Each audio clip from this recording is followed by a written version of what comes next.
Okay. Sorry, guys. I've been running late today. Very disorganized right now. Oh my gosh. How is everyone's day doing? Night doing? Whatever. How do you how do I watch a lot of parrot videos because I think they're cute, but I would never own a parrot because I also think they're annoying. And they're always like, "What do? How do? How are you?"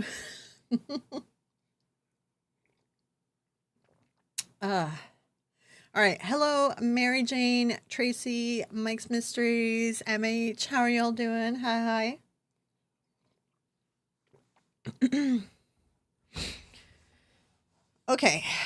Yeah, so I just filmed I filmed a video that'll be out. I might film I wanted to maybe go through. Okay, so sorry, I'm all over the place. Um oh yeah, you guys see the cup? Yeah, okay. I'm like I'm going to make tea cuz I found this ridiculously big cup at the dollar store. My tea doesn't even fill it. Like I have like a tea machine, right? It's just like a one cup and like I can't even get it filled. This is fresh. Can't even fill this stupid cup. It's so big, but I'm like Canada. I like it. It's my Canada. Okay, so I've been getting messages, especially from Sweet Goth that we looked at from the video from this week, right? The medium's manifestation. Yeah, bucket of tea, not big enough if you ask me. Yeah, I mean, usually I only have like one cup of caffeine because also with ADHD, it's like a 50-50. Like caffeine can actually legitimately put me to sleep. So I'm like, I never know if it, I never know if it's gonna put me to sleep or not. So I have like a cup in the morning, and then I kind of judge from there. And there goes my straw. I kind of judge from there what my day is gonna be like. I'm dropping everything. Oh my god, where the heck did that go? Oh my god, hold on one second, guys. Let me go find it. Where the fuck did this go? Oh man, I use one of those like reusable straws. Where is it? Stupid talking with my hands.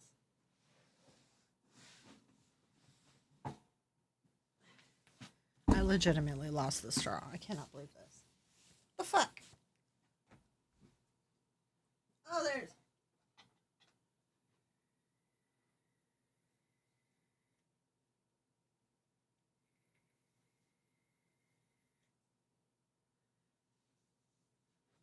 Okay, hold on. It flew out my door. I don't know how I did that. Oh my god. Okay. Yeah, just the screen went dark because hold on, I was grabbing my straw. um, I hit the straw by accident with my hand, and it flew out the door. So hold on, let me just put it somewhere safe. That's not safe. Okay, I'll put it in my pencil cup. There we go. Okay. Oh Lord. All right. So, yeah, it's one of those days. I have so much stuff planned today. Oh my God. And I was in the shower. Okay, I'm a little bit hyper today. The ADHD's got me today. Okay, which is good because I'll get stuff done. So, I was in the shower. I washed my hair. I was like, I got all that done. Then I went to wash my body and my back literally spasmed. And I was just like, so much pain. So much pain. Um, Also, hey, Angier. Hey, Tracy. And the other Tracy. There's two Tracys. So my back just like spasmed and I like couldn't reach my hand to like finish washing all the soap off of me. And I was just like, oh my God, I'm so fucking screwed. I have so much stuff planned for today. Like this is bullshit.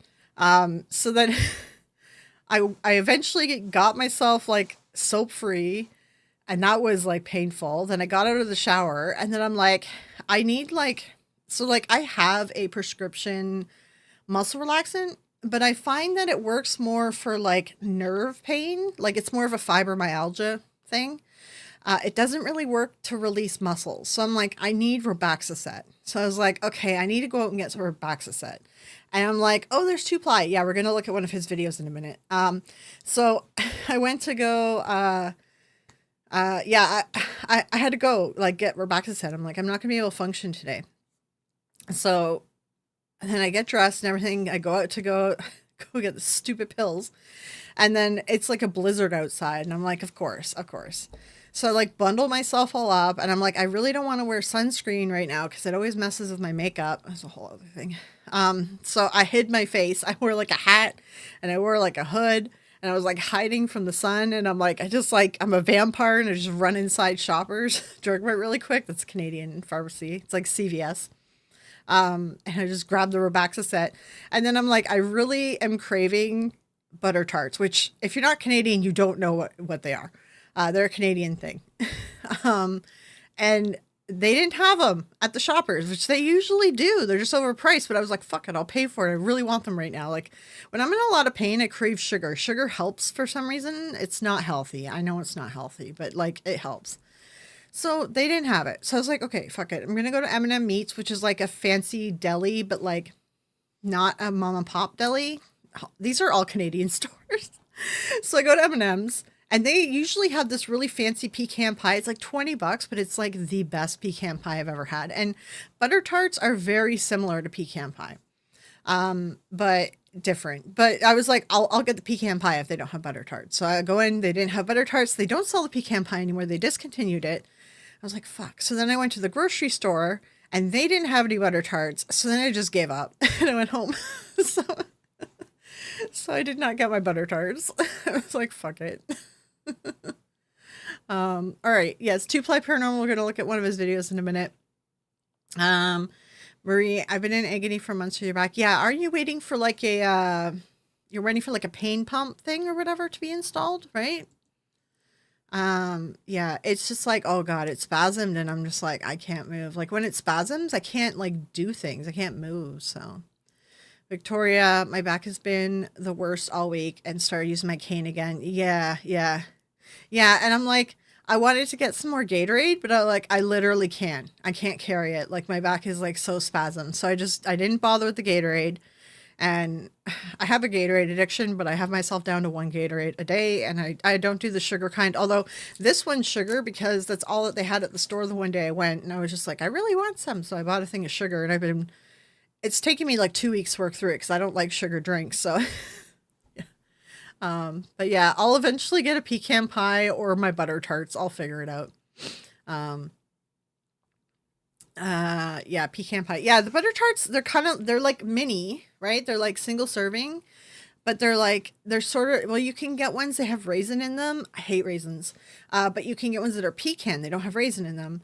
And they're very similar to a pecan pie, but like, I don't know, better. Like thicker pie, like thicker pastry pie kind of thing. It's not really pie though. It's like, I don't know how to explain the pastry in a butter tart. It's like a thick pie crust, but it's really buttery and flaky and doesn't get soft. Like it's not all goopy. It's so good. It's so good. And then like the insides are like more buttery than a pecan pie. If you're ever in Canada, go get some pecan butter tarts. It's freaking amazing. They're so good. Walmart delivery. Yeah, I was thinking about ordering delivery and I went through and like they didn't on the app, they won't let me choose no name brand Robaxacets. And I'm like, I'm not paying for name brand bullshit. So I was like, fuck it, I have to go out. Hey Luke. Oh yeah. Beardo usually goes live like a couple hours before me. Like I think he usually goes live at like 1 or 2 p.m. Eastern. So yeah, what I just recorded was if I have time, we'll see if I have time.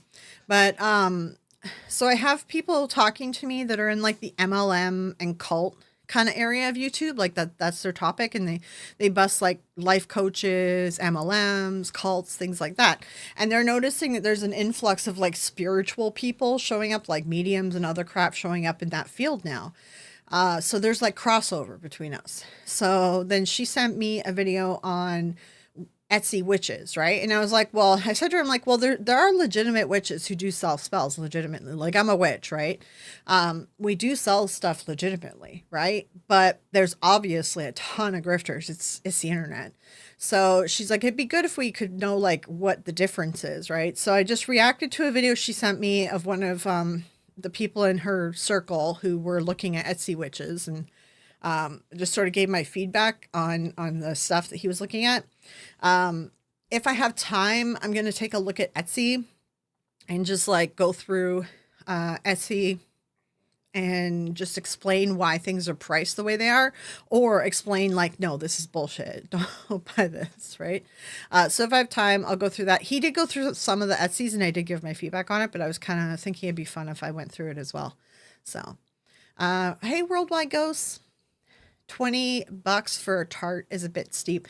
No, $20 for a whole pecan pie. It's so M&M's is like it's like a fancy deli, but it's like a franchise. So it's better quality food and tastier food than the grocery store, but you pay more.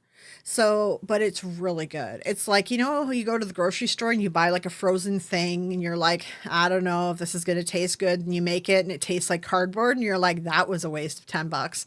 At M&M's, it all tastes good. Like it's all good tasting, but you're going to spend like $20 versus $10. Like, so it's kind of one of those things like, do you want to take a risk or do you want to be guaranteed that it tastes good? So. Short crust tart. Yeah, I guess it's like a shortbread pie crust. It's very good with the butter tarts. Yeah. Um, I'm a witch too. Yeah, yeah. I don't really pray to a goddess. I don't pick like names. I kind of talk about in my video. I don't pick names because I don't like picking names that have like blood and war associated with them. Although like I kind of just like say Gaia for like Mother Earth. I'm just calling to the earth itself. I'm trying not to like use names. I do use Hecate sometimes because Hecate is literally a goddess of witch, and any blood that's been spilled in her name has been for the benefit of witches. So I'm okay with that. But yeah, I don't like calling upon any other names out in history. A butterscotch tart and a coffee right now.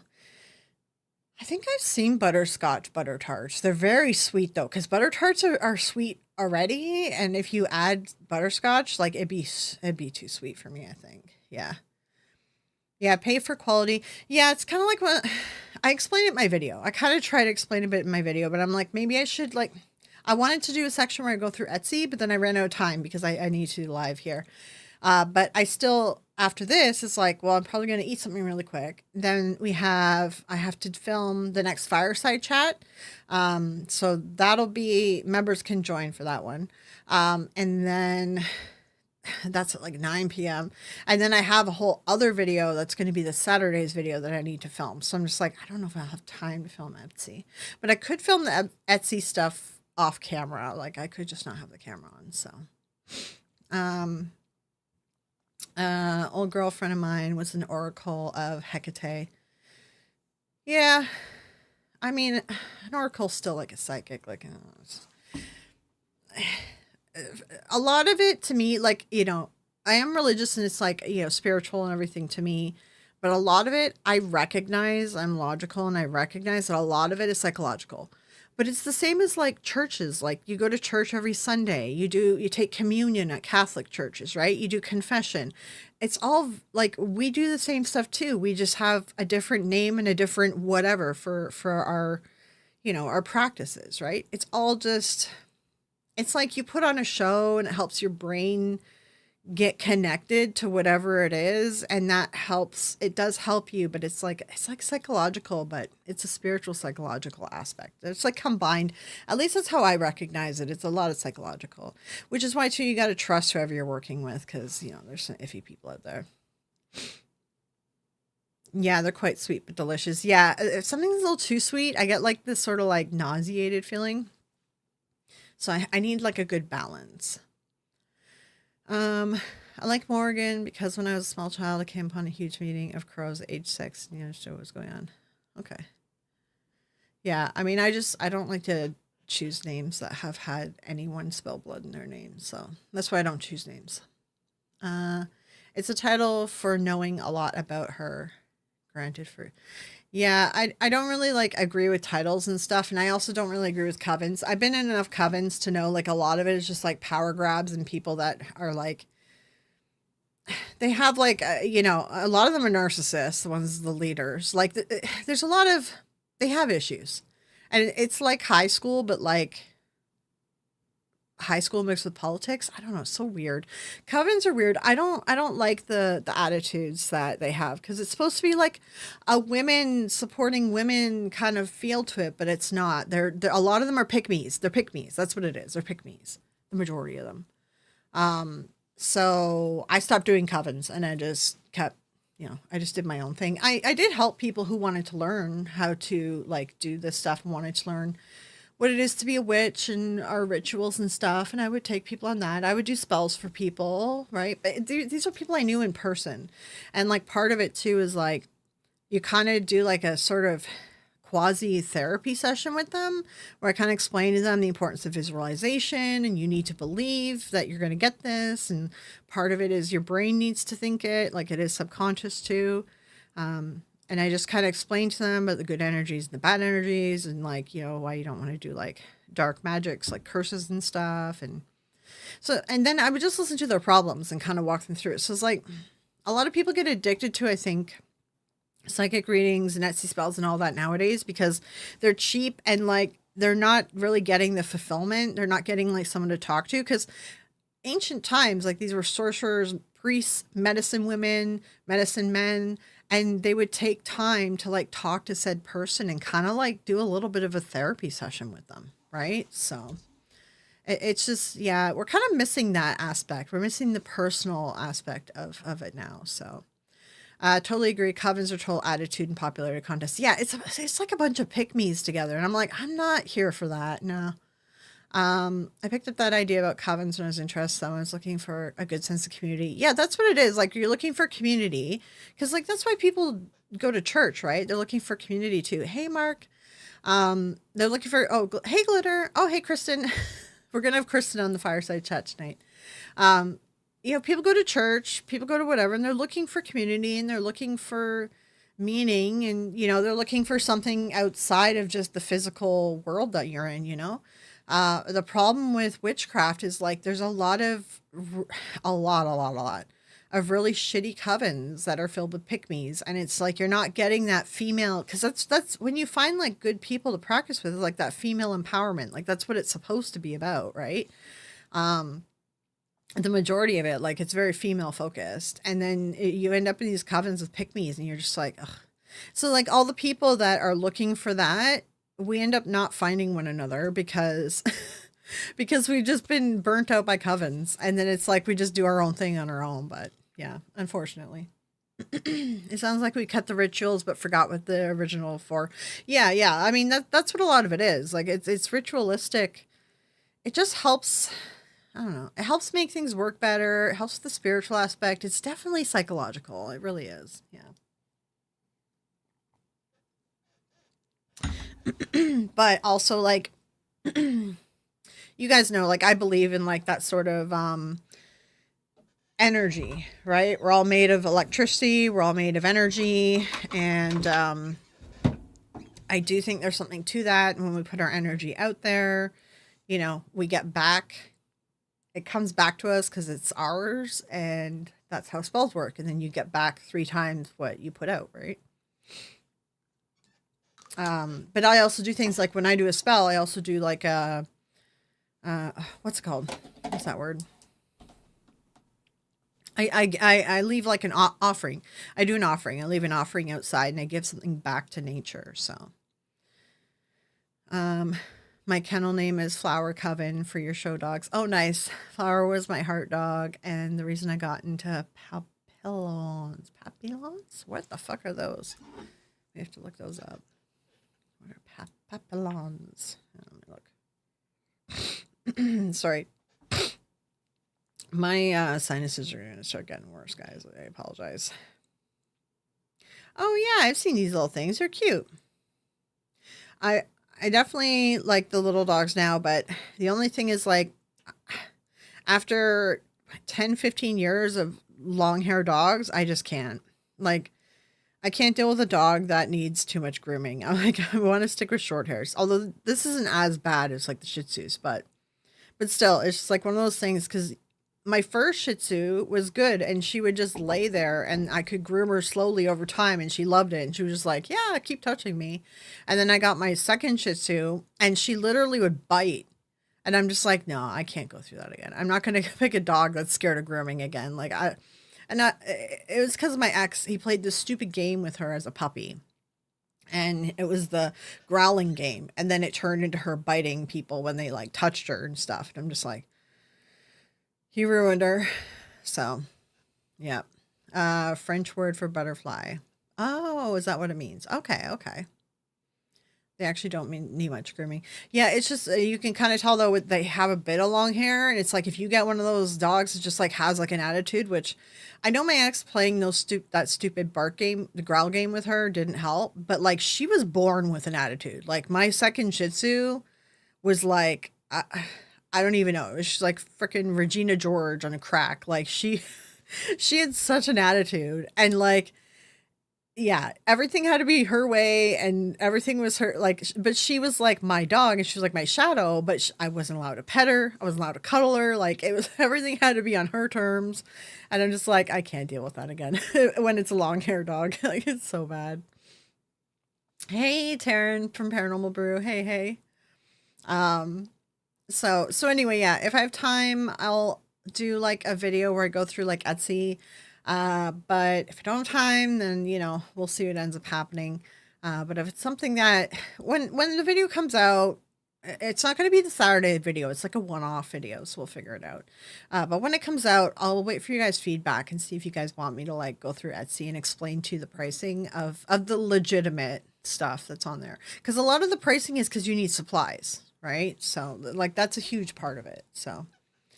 Taryn, we have a Havachon. He's hypoallergenic and doesn't shed because he has hair, not fur.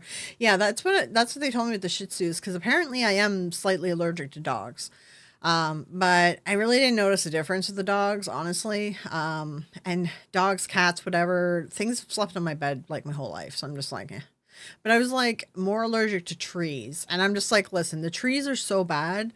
I don't even notice the dog allergies because I live in Canada and it's literally, there's trees everywhere. Like there's trees. The only time that my sinuses felt clear was when I went to New York. I went to New York a couple times for work because I was working for this company that was in New York. And it was Manhattan where I was working and I was staying. And there's like no trees. Once in a while I'll be walking and there's these little mini parks in New York. It's really cool. There's little mini parks and people take their dogs to them in the morning and stuff. And so I saw that and I thought that was pretty cool. It was really cute. But I kind of didn't really have time to go into the park or pet the dogs or play around because I was going to work. And I just noticed like my sinuses were so clear. Like I didn't go near a tree for like the whole time and I could breathe so well. I'm just like, yeah, the friggin' trees are the worst of the worst. So, my dogs get groomed starting at 2 weeks of age. Yeah, that's the thing. Like I helped raise, because I used to work for a couple, support dogs. Where are they? One is like it was a full dog that could do everything and not just seeing eye dog. Like they could turn on and off the lights. They can open the fridge. Like they can do all this crazy shit. Right. And then the other charity was an offshoot charity and it was for diabetic dogs, like dogs that can smell diabetes and stuff. So they taught me how to desensitize the puppies and that's what I tried to do. But my ex got in there and was doing stupid games with her and it totally messed up all the training I was trying to do to desensitize her. So she ended up being a little brat. Like she was born with an attitude though. She really was. So, my nieces are a pug and a Frenchie. Needless to say, there's a lot of attitude involved. Yeah, I know. I do want a Frenchie, but they have like breathing problems, and I'm worried because the humidity is really bad here during the summer, and I just worry, like But I really wanted a Chihuahua. I've wanted a Chihuahua for a long time because they live for a really long time. For the most part, they're really healthy. Like don't have too much genetic issues. And they get like super bonded to their person. So that's why like I wanted a Chihuahua for a really long time. So, I'll probably get one. I'll probably get a Chihuahua for my next dog. Um, she makes some weird noises. Yeah, yeah. Show me your eye of newt and toe of frog. Yeah. But yeah, I mean that's what I was saying about doing with the Etsy stuff, just kind of explaining some of the prices. Because some of the stuff like you get an item, right? So you're paying for like a necklace, you're paying for like some essential oils, you're paying for like a candle, which I used to make candles and bath products at one point too. I was selling those as like handcrafted, like artisan stuff, right? Homemade stuff. Which you charge more for artisan stuff because we have to pay more for supplies and and we're not like a machine like robot that can just push it out really fast. So yeah,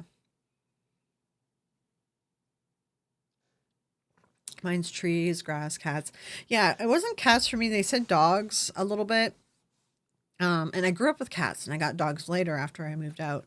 Uh, but definitely when people cut the grass, like grass didn't show up on my allergy panel. However, I think it's like I have new allergies since the allergy panel that I did like 10 years ago. So I should probably do a new one because whenever people cut grass, it's like horrible. I have to shut all the windows and like hide from the grass cutting. It's just like, oh my God, it's the worst in the world. So, it's gotten worse when I've gotten older, but also like I've damaged my sinuses, which does not help things. So, fur flying everywhere. Yeah, I feel like if I'm allergic to dogs, like it's got to be the dander that I'm allergic to because I do not notice a difference from when I went from like having different, style of dogs to just Shih Tzus because Shih Tzus are just their hair, not fur, right?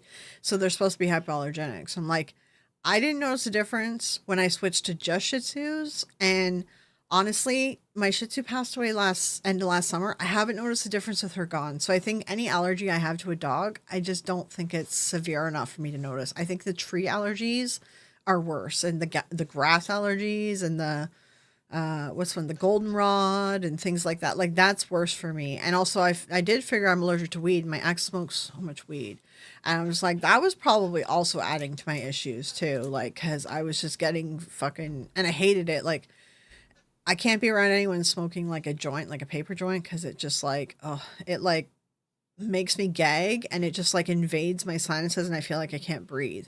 But if it's like a bong or something, then it doesn't bother me as much. So he did a bong, but yeah, it's horrible. Um, could get a pug layer, half pug, half French. Yeah, I don't see pugs have the breathing issue though too. Like if I'm gonna get something, I'll get like a Frenchie, but it's gonna have breathing problems. The pugs have breathing issues and they have eye issues as well too. So, um, like Cavalier King Charles is more like the type of dog, the attitude and stuff I would love to have. But long hair for one, and they all have tons of heart issues. It's like a genetic issue with the breed, but I would love to have one, but I don't like getting attached to a dog for it to die too quickly. So that's why I'm like, I'm gonna get a Chihuahua. I want to get a Chihuahua. I wanted one for a while, but I don't know. I like getting female dogs because they don't run away. But when you're a woman, like if you get a male dog, they tend to bond. Like the opposite sex animal tends to bond better with the person. So I'm like, I don't know, because should I just get a boy dog? But I kind of want a girl because I love the girls because I don't have to put them on leashes. They just like stay with you. They don't run off. Like girl dogs are so much easier to just be out and about with. So a bubbling cauldron. I mean, we don't really have a bubbling cauldron for it. So no, no. Oh yeah, no chocolate. Oh God, I love chocolate. The breed has less heart breathing issues apparently. Yeah, I don't know. Um, yeah, I'm gonna get a Chihuahua. I think for next one. We got lucky with the pug and the frog, as I call her. They largely got away from breathing issues. Yeah, it depends where you live too, right? Like our summer here where I live in Ontario, sort of like southern Ontario, we get like Atlanta summer. Like for 1 or 2 months of the year, it's like Atlanta hot, like Atlanta heat wave and humidity. It's like 100%, 99% humidity. It gets really bad here. So, and those 2 months, yeah, it's only 2 months, but they can actually kill your dog. Cause like I had a friend who had bulldogs, like, it's my friend who passed away. And I remember her like so many close calls during those hot summer days with her bulldogs. Like she was always having issues with them, and like they almost died every summer. So I'm just like, I don't want to go through that. There's a big difference between just purebred and well purebred dogs. Yeah. Well purebred Frenchies and pugs don't have breathing issues. I I don't like their face just encourages it. It's not really. I don't really think it's about like how well they're breeded, but I don't know. Pointy hat. You don't need a pointy hat. I mean, I have one for Halloween or something, but no, you don't need a pointy hat to be a witch. That isn't what witches are. I really love Italian greyhounds. Yeah, I can't get anything too big because it throws my back out. So I got to go small, 20 pounds or less. So I want to do teacup chihuahua. I'm going to do teacup chihuahua. I'm going to make you laugh before you ban me or this ends. Okay. They're lovely, Kristen. Yeah. Um, yeah. Like I just I have to stay small because like the 45-pound dog I had when I started having my health issues after my car accident and everything and the botched wisdom tooth surgery. He's only 45 pounds, which isn't that big. He really wasn't that big. And he threw my back out like every time I walked him, which is another thing. He's a boy dog too. And like boy dogs, they pull and they run away and they're such a pain in the ass. But when I had girl dogs, I'm like, man, they're so like calm and just they stay with you. You don't have to have them on a leash. Like everyone was always like surprised none of my dogs were on a leash. And I'm like, well, they're all girls and just we've taught them to like stay near us. Like it's just like I'm very I don't know. I train my dogs a lot. Like I'm very, very particular and I don't like dogs if they bark. Like I will train that out of them. Just the yappy for no reason. I train that out of them. I train them to stay next to me, heel with me. They learn the hand symbols as well. Like I go kind of hardcore when I train my dogs, which is why I'm like I want to wait till I have time to train a new puppy because it's going to be a whole thing. Yeah, that's the thing. The pugs and the Frenchies. I love the Frenchies. They're like spazziness and stuff. I like spazziness sometimes. They're cute. They are cute, but I think I've decided on Chihuahua. So gotta keep warm with little jackets. Yeah, Chihuahuas I can dress up. It's so cute. My parents had Spaniels for 45 years. The last one passed last October. Mom's still sad. Yeah. Oh, hey, Lil. I don't know what Lil Miss Mayhem. Hey, a teacup Pomeranian. Yeah, I can't do the long hair. I'm going short hair. Yeah, I'm just going Chihuahua. So ideally, I just want to get like a beige, like a main like base beige. If it's got like little color somewhere else, it's not a big deal. But I really want a beige one. The standard like classic Chihuahua look. I know you can get like black ones and stuff, and I know there's long hair ones, but I want a short hair. I want a short hair. I wouldn't trade either the little devils for the world. Yeah, these things are really cute. I had Shih Tzus and I had oh god, Boston Terriers, such good dogs. Like their attitude, they act like terriers, but they're small dogs. Like they don't have the small dog. Anything small dog attitude related, Boston Terriers do not have. But Boston Terriers fart so bad. And I'm just like, I can't deal with the smell. So I would get another Boston, but the farting is so bad. It's so bad. It's short for little, oh, okay, real creative, Xbox. Okay. German Shepherd. I don't, that's actually the one dog I don't trust. I don't like German Shepherds. I grew up around a bunch that were trained in German and it's just always I've had an apprehension to them because I'm like, I don't like that. You can't order them. You can't tell them to stop. You can't. I was a little kid and I was so scared of them because they only knew German. And I'm like, I'm not going near something like that. Like police use these dogs. And I remember like it traumatized me. I don't like German Shepherds. I actually will cross the street and void them. They're like the only dog that I don't like and I don't trust. So. Chihuahua is a Doberman trapped in Yappy dog. I like Dobermans. I like Pit Bulls. I love Rottweilers. Like I love all those big dogs. Just can't handle them. I love them. They're so adorable. I love them. But yeah, German Shepherd's the only one that it's just between police dogs and what I've seen them do. They're scary to me. And then growing up around my mom's best friend had two German shepherds, and they were always like they were always kept like on the back porch whenever we visited, which also I'm like, why, you know? And then they only knew German for commands, and I'm just like, so like from a very young age, I did not trust German shepherds, and I don't like them. They just freak me out. So the way they walk too, they look like they're about to attack. They look like a snake getting ready to fucking attack. They creep me out, man. Pugs don't like having their nails done though. First time we took the pug to the vet, pooped all over the vet. Oh, um, yeah. Hey, Luke. Okay, I was thinking they're smart and easy to train, but not pull when you walk them. No, I don't like German shepherds. I don't trust them. Um, Little Miss, yeah, you got it. Yeah, you've got to train a dog not to pull, and that takes time with the dog pulling, and it could take like a little while to train it out of them. So like that whole time that they are pulling, that's gonna mess up my back, and like actually I get like bedridden and I can't do anything because I like it was so bad the one time I was bedridden and I had to get picked up.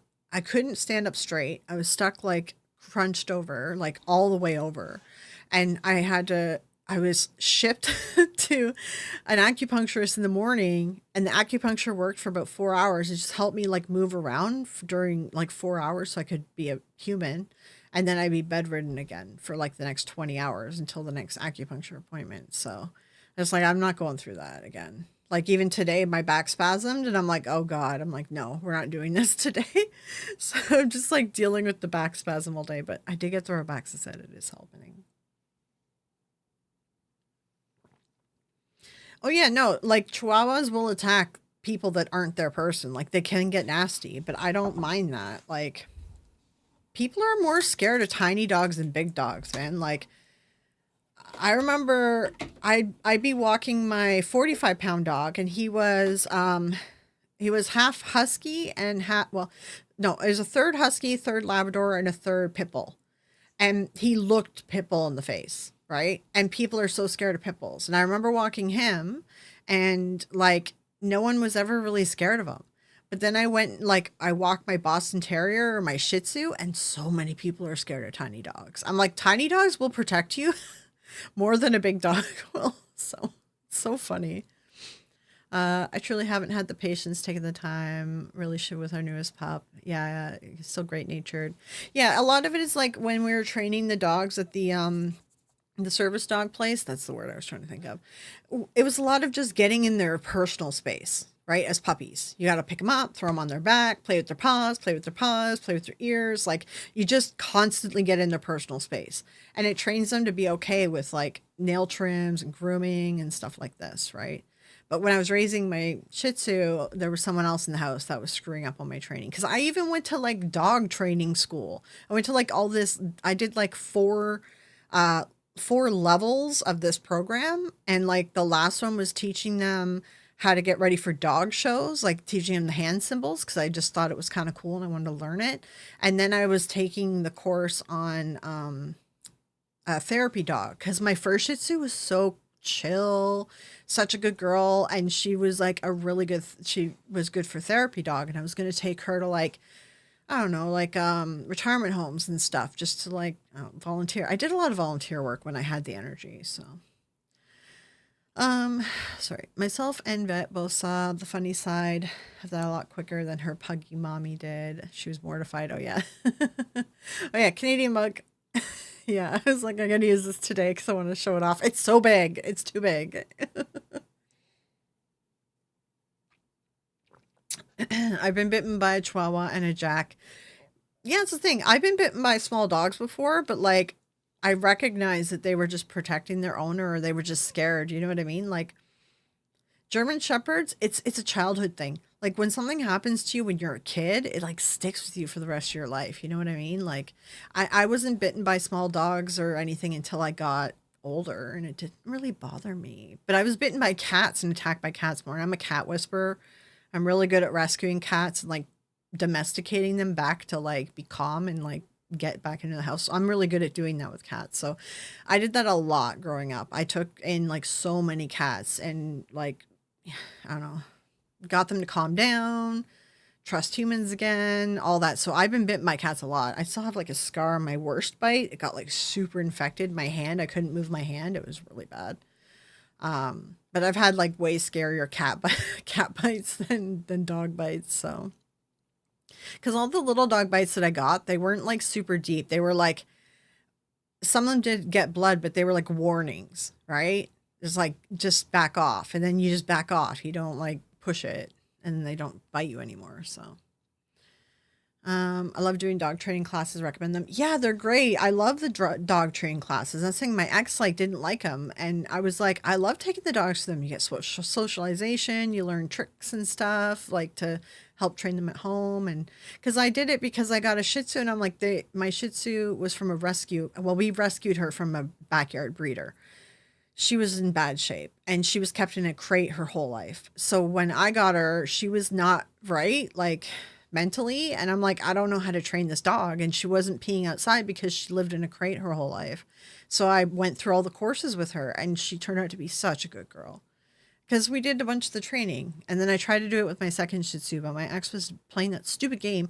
And my second Shih Tzu grew up with a Boston Terrier, and they wrestle the whole time when they're puppies. And that made my Shih Tzu a very like, my Shih Tzu was like, you know, which was fun and it was funny, but it was like, it sucked when you tried to groom her because man, she had attitude. She had such attitude. Oh man. Guarding a loaf of bread. Oh, that's funny. So the rule that witches can only have black cats is not true. No, that's all just like stereotypes. None of that stuff is true. I'm behaving badly, but it still counts. Lawyer lessons with Mark. Oh, cat bites are really bad for getting infected. Yeah, that's the thing. I've never had a problem with a dog bite. Although dogs never bit me deep, right? There was always like warning bites. Whereas cat bites, no, I learned after that really bad one I got in this hand, I learned never break up a cat fight. Like, because it was like I would bring in rescues and then my cats living at home would like, they would fight with them and I didn't want my cats to get hurt, the ones at home. But then I learned, no, just don't break it up. Just if I'm going to break it up, use like a broom. I did start doing that because they're all scared of brooms. Cats are scared of brooms. So I'd stick a broom between them and it would just break up the fight. So. Those little wiener dogs are hilarious. My friend had one and he bit my dad camping, fortunately, but he had one tooth left. Oh, that's funny. My Jack bit my inner thigh very close. Oh, God, and was unprovoked. Oh, you were 9. Yeah, when stuff happens when you're a little kid, it can like it can like create an aversion, right? And the whole time I was growing up, my mom never had dogs. Like I don't know what it was. Like she just didn't like them or something. I'm not sure. But we grew up with like cats and we grew up on a farm and we never had a dog on the farm for some reason, but we had cats to catch the mice. I don't know why we didn't have a dog. It's kind of weird that we didn't have a dog because we had cows and horses and stuff. And when my aunt finally did get a dog, she got an Australian Shepherd and that thing was like herding all the animals and stuff. And it was like, why didn't we have a dog this whole time? Like, I don't understand why there wasn't a dog. I think it's because my grandpa hated pets, so he didn't want anything that he had to take care of. Even though he was one of those pigeon people, and he had like 50 pigeons that he took care of for fun, but he didn't like cats and dogs. But the cats, they lived in the barn, so. And then if we had a cat, we got it fixed, right? So it didn't like breed, because otherwise then you run into a whole issue with. But then people started leaving their cats at farmhouses, and it creates a problem for all the farmers. People should not do that. So, yeah. Anyway, that's my rant.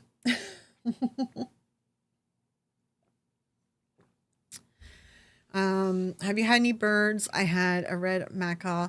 So, like, I like watching the parrot videos, the little shorts and TikToks and stuff, because I think they're really cute in those little moments where they're like, being cute pets. But birds and I, for whatever reason, we don't like one another. Like anytime I've been attacked by swans a lot. Oh, I was attacked by swans. Okay, geese attack, but it's geese. Geese are like evil. They're what does that one guy call them? Sky. What the hell does that guy? There's a funny guy who. What are they called again? What are the joke with the geese? Because they have teeth like a shark. They're like a land shark. They have like rows of sharp ass teeth. Geese are evil. Um, so like anyway, that's a whole other thing. The swans, I got bit by swans when I was younger. But like every bird, we do not get along. I've been attacked by birds when all I've gone to houses where they have pet birds and they will just find me and attack me. Like as soon as I enter a room, there's like attack. So like birds and me don't get along. Um okay, sorry, I fell behind. But I like watching the cute videos, but also the high pitched. I don't think I could own a bird because the high pitch would honestly give me migraines if it was all the time. Fell off the couch to land on my grandparents' Jack Russell mix when I was 3. Oh yeah, sometimes they do that. Yeah, because it's like a reaction, right? Trial was 5 years ago. Both times required stitches. Yeah. Yeah, that's the thing. I mean, and people need to like, they got to train their chihuahuas. I've seen excellent, perfect trained chihuahuas too. So, but like chihuahuas are evil. Like if their person gets attacked, they will, they will freaking come at you. So, she lived to 17, but they're not evil to their owner. Like that's the thing, right? So, worst pet joke? I don't know. If it's going to be like bad against animals, I don't want to hear it. Geese are absolutely evil. They really are. Yeah. Naughty white cockatoo. Yeah, a lot of them are so funny. Yeah. Okay, Kristen. Yeah, I'll talk to you later. We're going to see you tonight for the fireside chat. Canadian geese, Canadian geese. Geese will attack. Yeah, wild turkeys. Yeah, the wild turkeys are a little bit scared around here, but I would not be surprised if they came and attacked me one day because birds come and attack me all the time. Used to be attacked by catbirds. What are catbirds? Hey, JB. Geese. We get a lot here in Colorado. They are very mean. They are very mean. Yeah. Actually, I've never been attacked by a duck. I think that's a duck and a seagull, but seagulls around here, they're just hungry constantly. Like even when you give them food, they think they're still hungry again. It never ends. So seagulls don't attack because they want to beg for food. So, what's the joke with the geese? Geese joke. What the hell is it? They're like something. What's that funny guy? He's on like TikTok. I can't remember this joke. Geese joke. It's to do with their teeth or something. I can't remember. He's really funny. He does Canadian stuff all the time. People will like send him a thing on TikTok and they're like, I bet you can't say this in Canadian. And then he turns to the Canadian accent and like puts it on really thick. I can't remember his name. But he calls them like land something or other. I don't know. It was something dumb like that. I can't remember. It'll come to me later. If KK was here, she'd know what I was talking about. She knows the joke.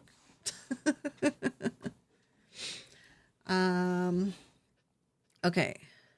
What do you do when you cross a German Shepherd with a giraffe? A watchdog for the 4th floor. Oh yeah, with the giraffe neck. Yeah. When I watch movies, if there's cruelty to animals immediately. Yeah, I'm the same way. I can't. If there's any sort of like what's that one? Like they do the Long Road Home or something. What is that one called? It's a movie and there's like a cat and like 2 dogs, I think, and they're trying to like make their way home. And oh my God, I'm going to cry. I can't even watch that because there's like a scene where they're like in the creek and I can't even finish it. It's too sad. So I can't. Now I'm thinking of this stupid scene. Hold on. I'm going to cry. No, I can't handle anything to do with animals at all. Like if I see them Homeward Bound, that's it. Oh my God. I remember like my mom put it on for me when I was a kid and I was just bawling and she came back into the room and she's like, what's wrong? And I was crying so hard. She thought like I broke a foot or something. I was like, I can't, because they just look so like they were in trouble. Yeah. What video game? How do you turn a duck into a soul singer? I don't know. Um, all of us know the same movie. Yeah, it's like it was so traumatizing to me. Does your cat like watching YouTube videos for cats? So this cat, she's so fucking weird. Mice scare her. So any videos I put on of mice or any sort of rodent, she gets scared, like literally scared, and she goes and runs away and hides. I'm just like, I don't know what's wrong with you. Anything that's an insect, like I've tried the games, I've tried the YouTube for cat things. Anything that's an insect, no, she doesn't even care. But birds, if it's birds and only birds, then she's interested. And it's only birds. Yeah. Oh yeah, Old Yeller. No, I won't. I won't watch Old Yeller. No, no, no. Angry Goose Game. Is that a thing? Geese are very evil. Well, we had our dogs at one point, chasing the geese around. They were doing uh,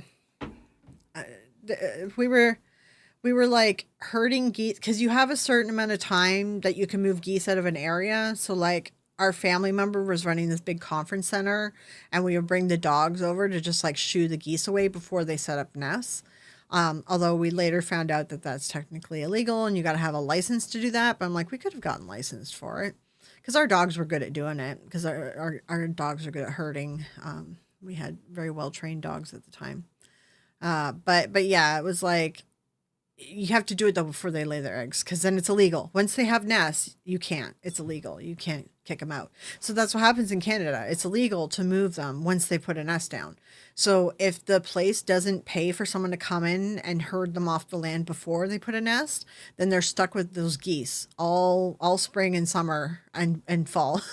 Like they will stay there and they will attack all the guests, right? So people have to pay a service to have these dogs come in and shoo these geese away every day for like a week or two or something like that. It's so weird. Like it's a service that, that you have to pay for if you're running a business. Cobra chickens. That's what it is, David. Yes, that's what it is. Cobra chickens. That is it. Yeah, Cobra chickens I think just has like a good ring to it, but honestly, if I had to give them an accurate name, I would call them like maybe chicken sharks because they have the layer of teeth that the sharks have. So, but I like Cobra chickens. I think it sounds funny. It sounds right in Canada. Yeah. Is that one where the goose keeps attacking the gardener? Oh, the video game? Is that like a video game? I had a nostalgia day and watched all old movies I used to watch when I was little and still cried. Oh, yeah, yeah. Geese are good photography subjects. I love hearing them honking when they fly over. Yeah, whenever they honk when they fly over, it's like, it's one of those things. Okay, so like when it's been winter and spring is coming in, like now, if we hear geese, it's like, oh yay, that means warm weather is coming, right? But in the fall, if you hear geese honking, you're like, fuck, snow's coming. Like, because if they're honking, they're leaving us. It's like they know when the snow is about to hit really bad. So it's just like, damn it, there's gonna be a snowstorm. You run around and attack people in a village as a goose. That's pretty accurate. That's funny.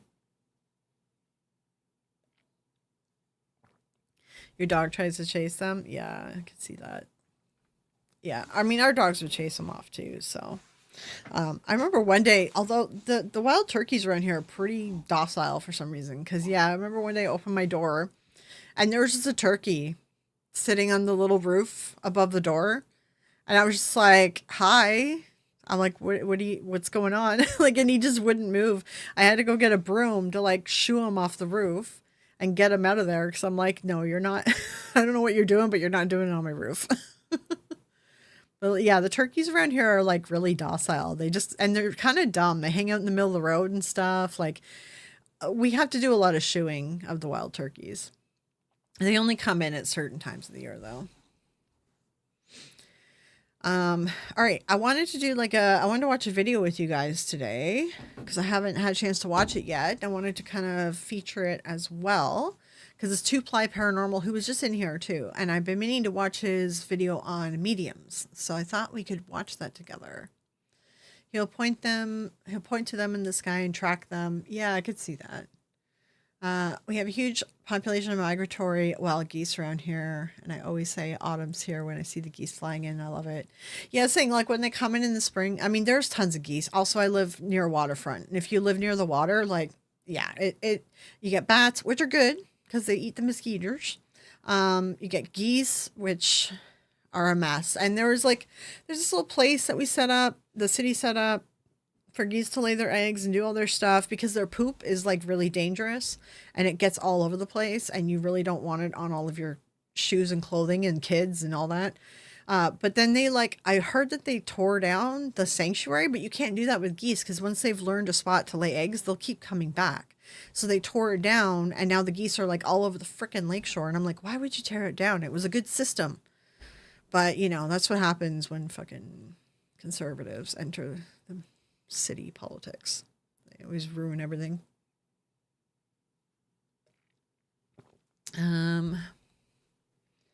You're hot. Thank you. I guess. All right.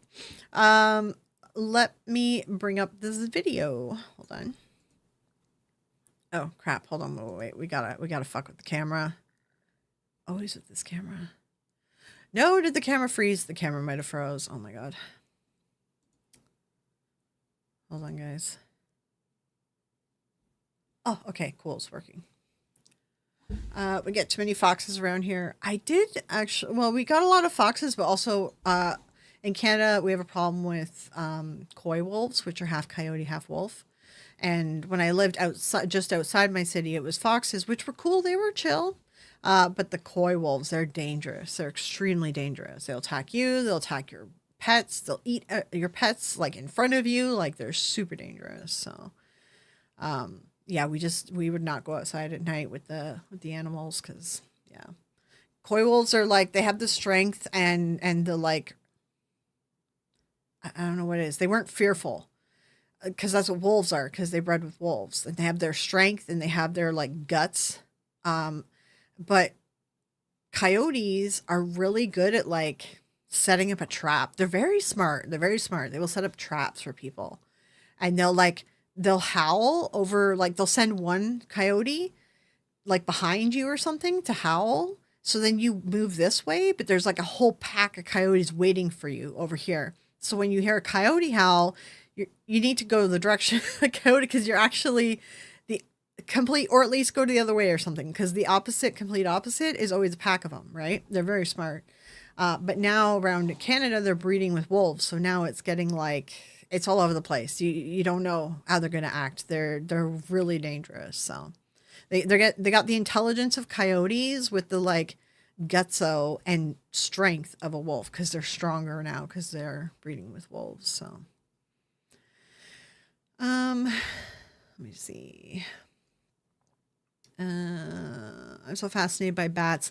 Yeah, I set up like because we have this thing you can get free bat boxes here because they track the bats, and as long as you like give a monthly report or like I think it's like a quarterly report on what's happening with your bat box, they send you like free bat boxes.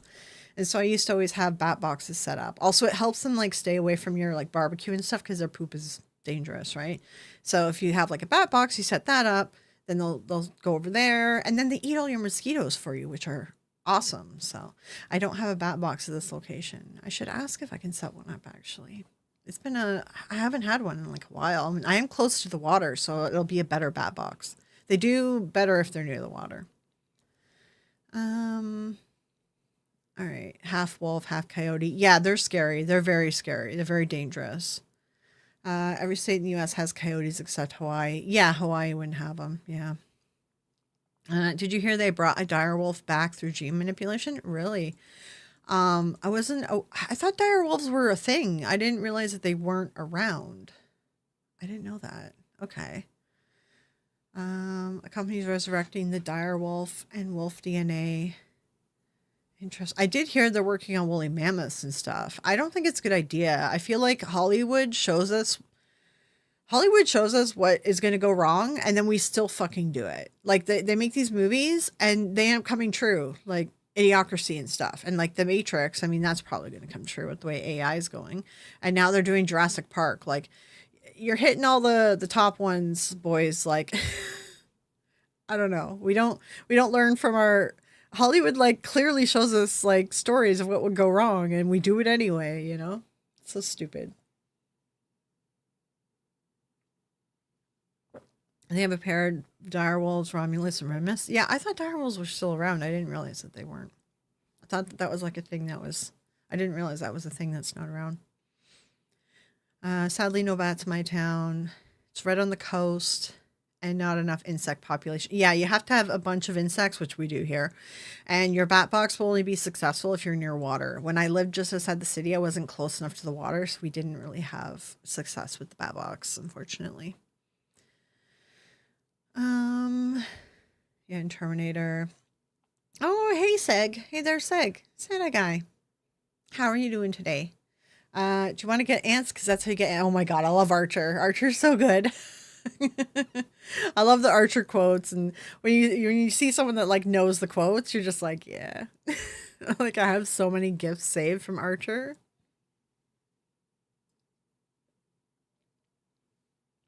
I don't know what we would do with mammoths. Like, do we even have enough like resources to feed them? I don't see the point in bringing them back. Like, why are we bringing them back? Um, they use like 10,000-year-old DNA for direwolf. I didn't realize direwolf wasn't a thing. I don't know why I thought that they were around. I just assumed that they're around because like there's like big ass wolves. Like I don't know. Like I thought they were just a thing. One of my favorites, also love Bob Burger. You know what I like? Because I do like the stuff that H. John Benjamin's in. Go watch Lucy, Daughter of the Devil. So good. It's very underrated. Not many people know about it, but that show is so good. I think it's only got like 2 seasons. Like it just people didn't really know about it, and I'm getting canceled. It was on like really late at night. It's such a good show. It's so funny. I want to ride a mammoth. I guess if you're bringing it back, well, that's like we're creating Jurassic Park. Now it's turning into Jurassic Park. And did we not learn our lesson from Hollywood movies? We never do. We never do. Although I kind of have a theory that Matt Groening is actually psychic and doesn't know it because like the shit he writes like ends up coming true all the time. And like he's the only one I would be like, yeah, he's psychic.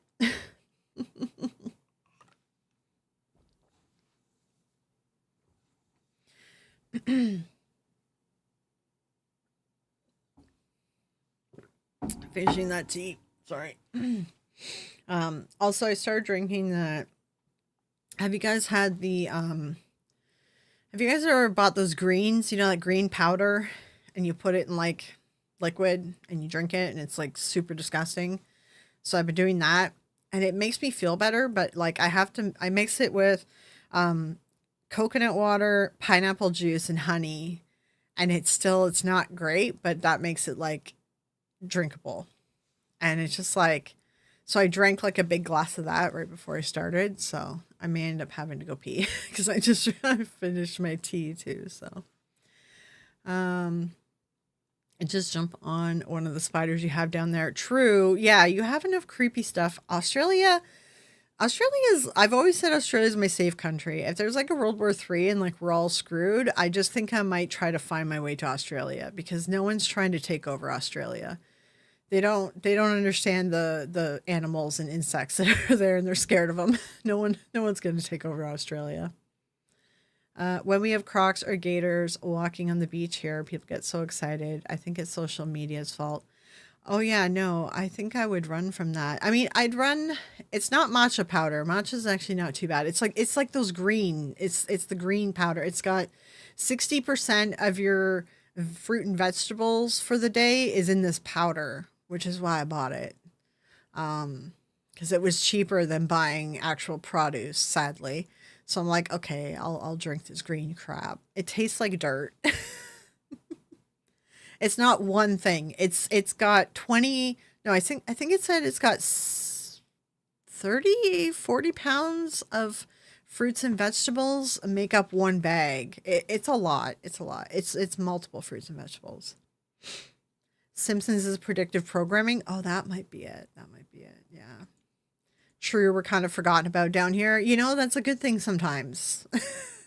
If it's like a world war, like, and everyone's trying to take over everyone and Australia gets forgotten about, that might be a good thing. Like, it lets you guys stay independent. They did try, but the emus. Oh my god, the emu war stuff is so funny. That's actually funny. Field of Greens, maybe. I don't know. I bought it. It's a Canadian company, so I want to say someone like famous made one, and it's called Bloom. It's something like Bloom. Yeah, it's something like Bloom. I bought. It's a Canadian company. I bought. Oh yeah, Seg says smash the like button. Oh, I can't speak. Yeah, make sure you do that. Hold on, let me bring up the company I bought it from, because we're all trying to buy Canadian as much as we can, but also it was a pretty good deal. So, it's called Subi, Subi. It's Canadian. It's just raw greens powder, right? Daily vegetable replacement boost, daily well-being, made in Canada, raw superfood ingredients. It's got a bunch of stuff, but yeah, ingredients do include matcha, kale, barley grass, spirulina. I can't say that word. That one's the most important one. Acai, goji berry, and a bunch of other stuff. Okay, so each bag has 20 pounds of produce. There's 4+ servings of veggies in every scoop, which I do one scoop.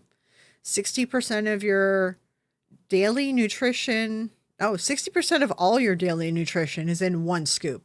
So, like, the other reason I bought it too is I don't know if it's the fibromyalgia or if it's the ADHD, but like, because KK has the same problem. We get food aversion days where like chewing and like physical food makes us feel sick. So I bought this also because this is cheaper than produce. It's sad right now, but I'm trying to, make sure I have some produce. So anyways, I bought this. It tastes absolutely disgusting. I hate it.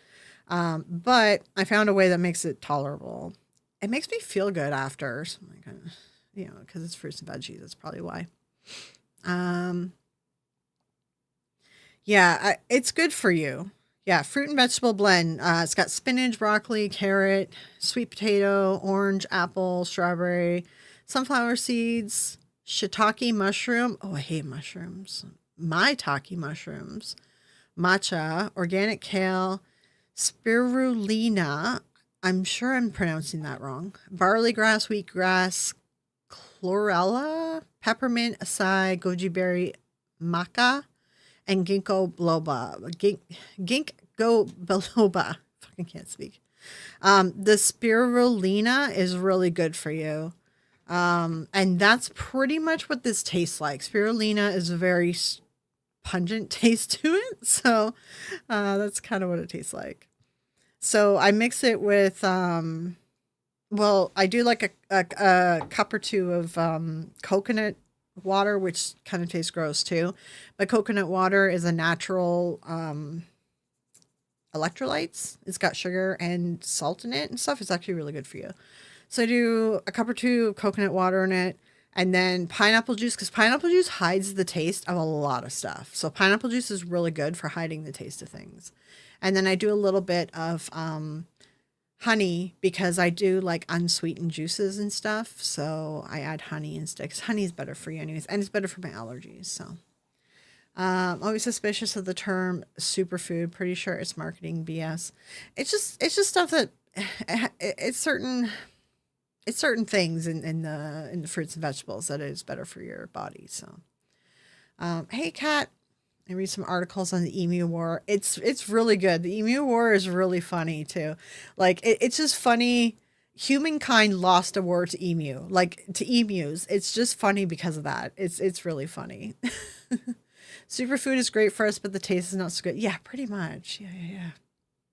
Yeah. Okay, let's play. I wanted to play because I know on our random stream on Sunday we looked at some medium stuff. So I thought, well, we could take a look at this today. Multiply that crazy by 100 and you'll be closer. Okay. So this is 2-Ply Paranormal. He did I've had this sitting in my to watch and I haven't gotten around to it. So he did a video on a fake medium, Sarah Lemos, and 2-Ply, sorry, of course my stomach. Two-Ply is going to a Paracon on what, the 12th, I think it is. And this medium is going to be at this Paracon, and she has asked him to come for a reading so she can prove that she's for real. And she's asked him to take down this video. So I thought, let's watch it before he takes it down or before something else happens, because who knows, right, with mediums. So we will watch this together, and it's interesting because also, I recommend you guys go turn on notification for Two-Ply's Paracon Live that he's going to do. And then she won't let him film the reading, but we can at least get maybe some updates on what happened after the reading. So it should be pretty interesting. Yeah. Oh, right. I had to change the chat plugin again on the screen because it was being fucky and it was messing with the chat. So I'm back to the old plugin again. So let me know if it's very delayed. I'm not sure how delayed it is. Let me know if this chat plugin is super delayed or not. Chat's a little bit delayed for me naturally anyways, so I'm just hoping the plugin isn't so bad. So let me also make sure that the audio is getting picked up from there. Okay. Because yeah, I have not been paying attention to the chat. All right, are you guys ready? You guys want to watch the psychic video and see how it goes? I'm just watching the chat plugin for a minute. It's still delayed. I don't know. I don't know if it's just delayed for what I can see, because I know for you guys I think it's even more delayed. It's kind of shitty. I can't find a chat plugin that's working properly. It's annoying me. What would be the point of doing it if you cannot film it? Just to do it. Just be like, because she's like, oh, I want you to remove your video, and because, I'm not fake and everything. And, you go for readings too. Ideally, if you could film it. But there's people that won't let you film it too. But we still are skeptics, and still Skeptical Inquirer and CFI. They still go for readings and they report on it. You still report on what happens. So, yeah. Yeah, cries out red flags that he can't film it. Yeah, because she doesn't want him, because there's sitter misremembering's a thing. So if she gets anything right, she doesn't want him to go back and look at the footage to be like, oh, look at all the stuff she got wrong. Also, she probably doesn't want him to post it to YouTube. So 25-second delay. Okay, yeah. Maybe what I'll do, because that other plugin, it made the chat all wonky. It was going all over the place. It wasn't keeping it in a straight line. So I'm like, I don't know, fuck. Maybe what I'll do is just check on, when I do big chat things, I'll just not check on chat too often. I don't know. Okay. Let's see. What is going on, you beautiful? I don't know if the audio is copyrighted, if the music is. Let me know about the volume on this. Beautiful little Two-Plies. Loves your booty. Welcome back. Glad to have you here. And we got a new video out for y'all. And this is a little bit different because we have a... Is that too loud or too quiet or just fine? Let me know if it's too much. Because even though my levels show me correct numbers, it never ends up sounding correct when I listen to it later. All right. Chat is delayed as usual. So I'm going to hit play, but let me know. Let me know. Tell her to do one. Yes, although good for your outtake. Sounds fine. Okay. Paracon coming up here in Louisiana, and I will be attending. Well, lo and behold, I got to looking into this Paracon, and I got to seeing some names on this list, and I was like, well, who the hell is this? I like his southern accent. Person. Well, who is this person? Well, who is that person? Well, lo and behold, I found some stuff, some good. Oh, wait, hold on. I think I might have it at 1.25. I do. Sorry, I was watching another video. Good stuff. So, further ado, let's get into it real quick. And this is over a specific someone. So, I'm looking at this list here. So, this is Cajun Country Paracon live in 2025. And this is going to be in Lafayette, Louisiana. I can't even pronounce that, so I'm not going to try. But, as I got looking here, I see that this, by the way, is April 12th, 2025, 11 a.m. to 4 p.m. But your boy, Two-Ply, and his missus, Two-Ply. Yeah, that's one thing, Anger. That's what I do with a lot of comments I see now too. Or like if someone says something, I'll be like, "Well, then go do the CFI challenge. It's for $500,000." You know, if you think you're really psychic, go do the challenge. We'll be there. So me and Brittany plan on going. So we will be here at this Paracon, and we will be vlogging. So anyway, I got to look in here. I know who these people did, and this kind of feeds into my video today, but give you a little, you know, get a little insight. Some of these other people, I've seen these on Facebook. I've actually tuned in to their stuff before, so I do know them. But the person we're looking at today is this one right here. Yeah, so juicy medium here. Because you remember our last video that we did, Jake the Ghost Hunter, there was a medium on there, which sparked my interest. So I kind of, you know, got looking at mediums and stuff, you know, because I haven't found one yet that was 100% legit. I'm not saying they're not out there, and I'm not saying they don't exist. I'm just saying what I'm saying. You get me? You feel me? You feel the two-ply? Okay. All right. So anyway, this lady's name is Sarah Loomis. That's Lemos. Loomis. This got some fancy way to say it. I can't do it. I'm redneck as hell, and I don't give a shit. But we are going to go over this young lady right here because I did some digging, you know. So anyway, Sarah Loomis will be here at this Paracon. I got looking into to who she was and this and that, and she's got a page and she's got all kind of juicy stuff. you know, old Two-Ply gonna find it. So that's exactly what we did. We found some juicy stuff. So first off, I can't show these videos here because of the travel channel, but this is the show that she's on. Look, there she is right there. Hey. Hi, she's Sarah. on a TV show? How you doing, boo-boo? I see. She's on a TV show and she's worried about your, like, YouTube video being up? Like, that's pretty telling. Like, she shouldn't be concerned about people, like, posting videos about her. Yeah, you did tell her to go to Kenny Biddlesing? Yeah. Did you know that I can see you? But anyway, there was the name of the group or the TV show was Ghosts of Morgan City. I heard so much about these guys. I went in and watched the videos and everything. I was like, oh, that's funny. Guess what they have happen? You won't believe it. You won't believe it even if I told you. They have their REM pods go off about every episode. It's almost like rewatching Zach Baggins and the Twin Paranormal. If Zach Baggins Twin and Twin Paranormal had a baby, it'd be the Ghost of Morgan City. That's horrible. I know. I know. It's crazy, right? But anyway, y'all can go watch that and you'll see what I'm saying. They do got this one right here that's the famous capture of that, but we can't watch it because it's Travel Channel. We'll get striked real quick, fast, in a hurry. Yeah, anyway, she was part of this show, so I got to watch a few episodes of it, and it kind of led into this rabbit hole of looking stuff up.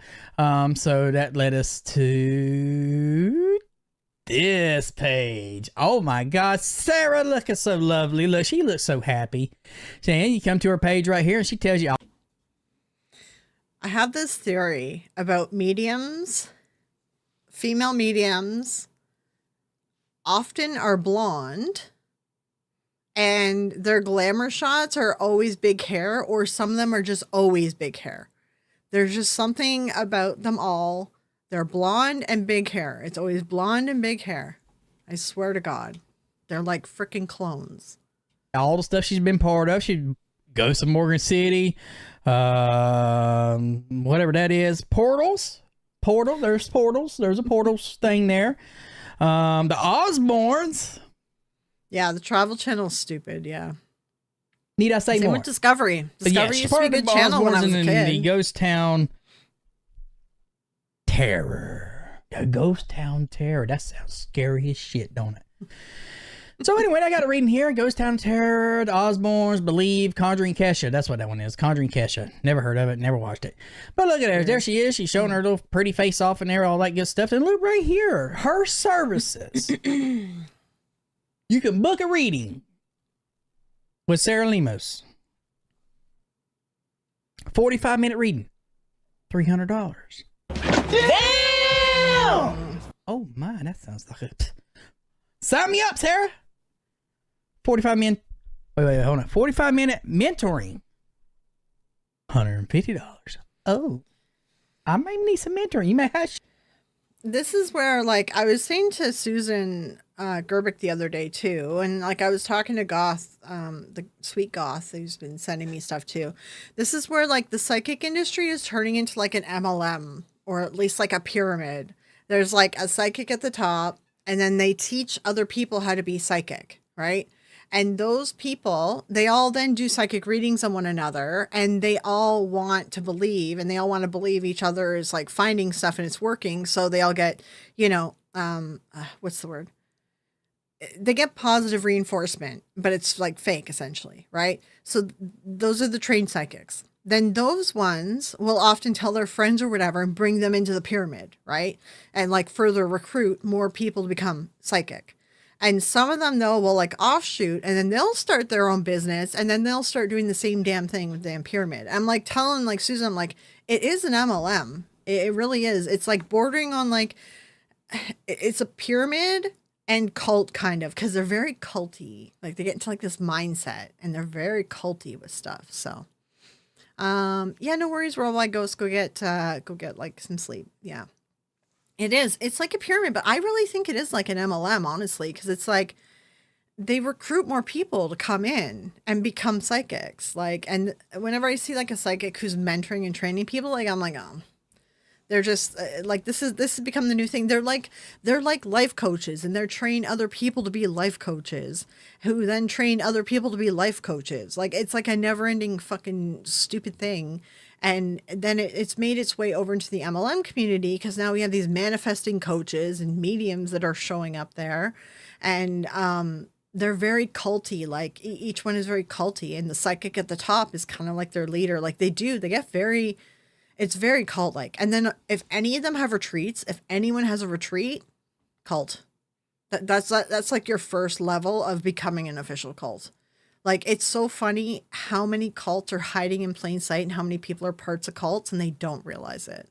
It's so crazy. Yeah. Show me how to do this medium stuff. 20-minute reading. Only a remarkable low price of $175. You can get a 20-minute. But if you want... Her reading prices actually aren't that bad for someone who's been on TV. I've seen worse. A 45-minute for an extra 25 minutes. $300. $300. And if you just want a 20-minute mentoring of what, I have no idea, it's $65. So yeah, I can imagine that all these people want these services and can be, you know, and she will be at this Paracon, and this is her service prices, by the way. Just throwing it out there. Okay, cool, man. But today, $175 for 20 minutes, $300 for 45. Get your remarkable reading today. I was like, well, cool. And then she goes into her whole, 5... Every single one of them, it always started at the age of 5. Every fucking medium, it's the age of 5. If it's not the age of 5, it's incredibly rare. All of their stupid stories starts at age of 5. And I think it's because like that's the age that we tend to remember things at. And like before age 5, it's very unlikely. Most people don't remember before age 5.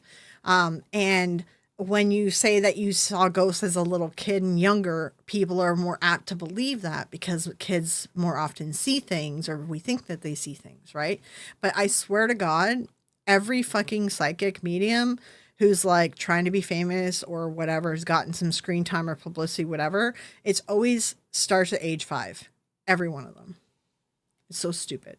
5 years old, she's been able to see stuff, feel stuff, and all that. And then here you go. You got pictures of her with all these people, and you got the ghosts of Morgan City here. They're happy-go-lucky because they're on TV. And we believe everything we see on TV, don't we? Huh? Yeah. We believe everything we see on TV. Do we not? We do not. That is right. We do not believe everything we see on TV because it's for entertainment purposes only. And it's funny. Funny, haha. Mm-hmm.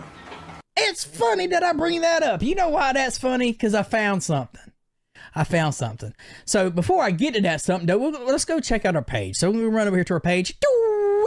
Here we are. Sarah Loomis. Limis. I like the sound effects. I don't know. Sarah. SL. SL. She probably says her last name all fancy to try to make herself sound better. That's like a thing a lot of psychics do too. Doesn't matter. Anyway, she's she's got let's see here. She's got 1.27K subscribers. She's got 55 videos. So this, Yeah, like her subscribers are pretty low on YouTube for someone in a TV show, but she might have more followers on other social medias. So this is her newest one. So let's I tell you what, let's click on it and we'll just see what it's all about here. Hey guys, it's Psychic Medium Sarah Lemos. How are you? Hi, Sarah. So, what is Pathways to Spirit and what will it offer you? Great questions. Great questions. okay, guys, hold on. We got to break it down. She's got blonde hair. She's got it curled. It's slightly getting to big, not quite. But look at the fake nails. They all fucking have fake nails. So stupid. They all look alike. They all look like each other. This is so dumb. Like, and they all started being psychic medium at age 5. That's so stupid. And this is the place to find out all that information. So We are in the right spot, ladies and gentlemen, because we're here to find out what we're finding out. And I don't know what it is, but we're supposed to find out. You doggy. So excited! So excited! So Pathways to Spirit is a 6-month course, okay? 6 months. It's a 6-month course. Now, I don't know how much 6 this course months. is. Yeah, and 6 months is enough to indoctrinate someone into a cult. Like, I'm not saying that she's running a cult. I'm just saying that a lot of these psychic training programs act like a cult. And they do. They're long-term commitments like this. It's crazy. Personality is very aggressive. This is a common thing. A lot of psychics try to copy this. I think Sylvia Browne was the first one to do the aggressive personality. And then John Edward did it, but his mentor was something. We looked at her recently on the last live. And I didn't think that she sounded very aggressive, but John Edward is aggressive. And then Teresa Caputo comes across aggressive as well. And, you know, again, she's got big hair and blonde and the worst nails. Sylvia Browne's nails were interesting, but kind of gross. But like, I don't know. I think Teresa Caputo's nails, I don't like the most. They throw me off the most. I'd rather look at Sylvia Browne nails than those. Trust me, I know, just 6 months and I'll change your life. Yeah, 6 months. 6 months is enough to indoctrinate you into this. Like, this is the thing. Like, there's a psychological aspect to it, and they are acting like cults. They are indoctrinating people into a cult-like environment, even if they don't understand that they're essentially running a cult. You know, it really is. Yeah. If it doesn't change your life, it's your fault because you have so much negativity blocking you. Yeah, or you're not trying hard enough, or you're not listening to spirit, or your higher self is blah, blah, blah, blah, blah. Yeah. We didn't see that, did we? Yeah, 6 months is a college course. 6 month course. It's yeah. Remember, It's it's almost 2 $300 for semesters, yeah. 45 minutes. Yeah. Yeah. Shut up and take my money. Yeah. Okay. All right. Here we go. Go ahead. Continue, Sarah. And it's going to take you through things like learning your abilities. What is your Ooh, but what if I don't got none? What? Sarah, what if I ain't got no abilities, though? What? Oh. Well, shit. All right, then. gift? How do you see the world, receive the world, and perceive the world around you? I'm always happy. Y'all know this. Two-ply crew, y'all know this. I'm always happy. Mama always happy. Go lucky. We always happy, cheery. We laugh over here. We don't need a reading for that. That's bluntly. Y'all can tell. Anyway, continue, Sarah. And this is very important. You got to get to know how to work with your abilities, but you got to know what they are first. So there's plenty of videos. Oh, shit. So we can go and she can tell us what our abilities are. Duh. Okay, I got you now, boo-boo. I am intrigued. Go ahead. I am listening. Videos and podcasts and things that are going to teach you and walk you through what your gifts and abilities are. We also have a test that you'll be taking. Then we're going to move into chakras. And chakras are very important, and you'll learn all about them, the basic 7, how to heal them, how to work with them, and how to help others with their chakras. Then we move into meet your guides. You'll be meeting your guides. Can I take back my dog?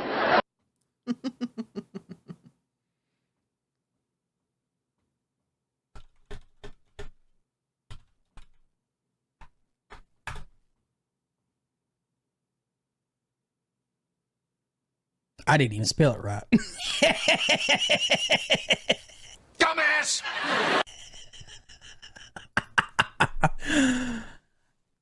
Chakra. Shikaka.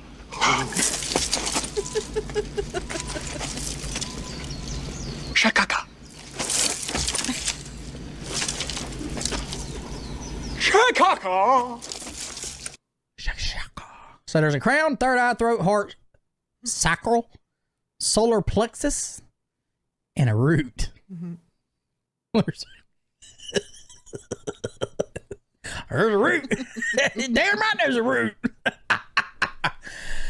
Okay, so she's going to teach us all about this. The root, I can't even spell that, but or root chakra represents our foundation on the human body, and it sits at the base of the spine and gives us a feeling of being grounded. Okay. Sacral chakra. You can do like you don't need to pay some medium to learn this stuff. Like you do a lot of chakra work because I do yoga. I've done yoga since I was like, I don't know, since I could breathe pretty much. And they do like chakra work in yoga. You can do chakra work on your own. It's really just about like balancing your energy or whatever. And that's if you believe this stuff, right? Like I do believe in energies and such. But I wouldn't pay someone online to teach me this stuff. You can learn it all for free on your own. So there's a bajillion YouTube videos as well. So, but yeah, anyway. Sacral chakra. Helps inform how we relate to our emotions and in the emotions of others. It also governs creativity. Oh, I need that. And sexual energy. Oh, I really need that.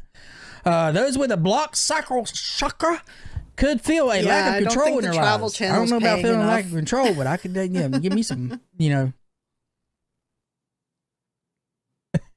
Hey. You ain't no shame my game. Don't. Ain't no shame my game. Ain't nothing wrong being a minute man. Mom, tell like it is. 3 minutes. That's a heavyweight 1-round bout.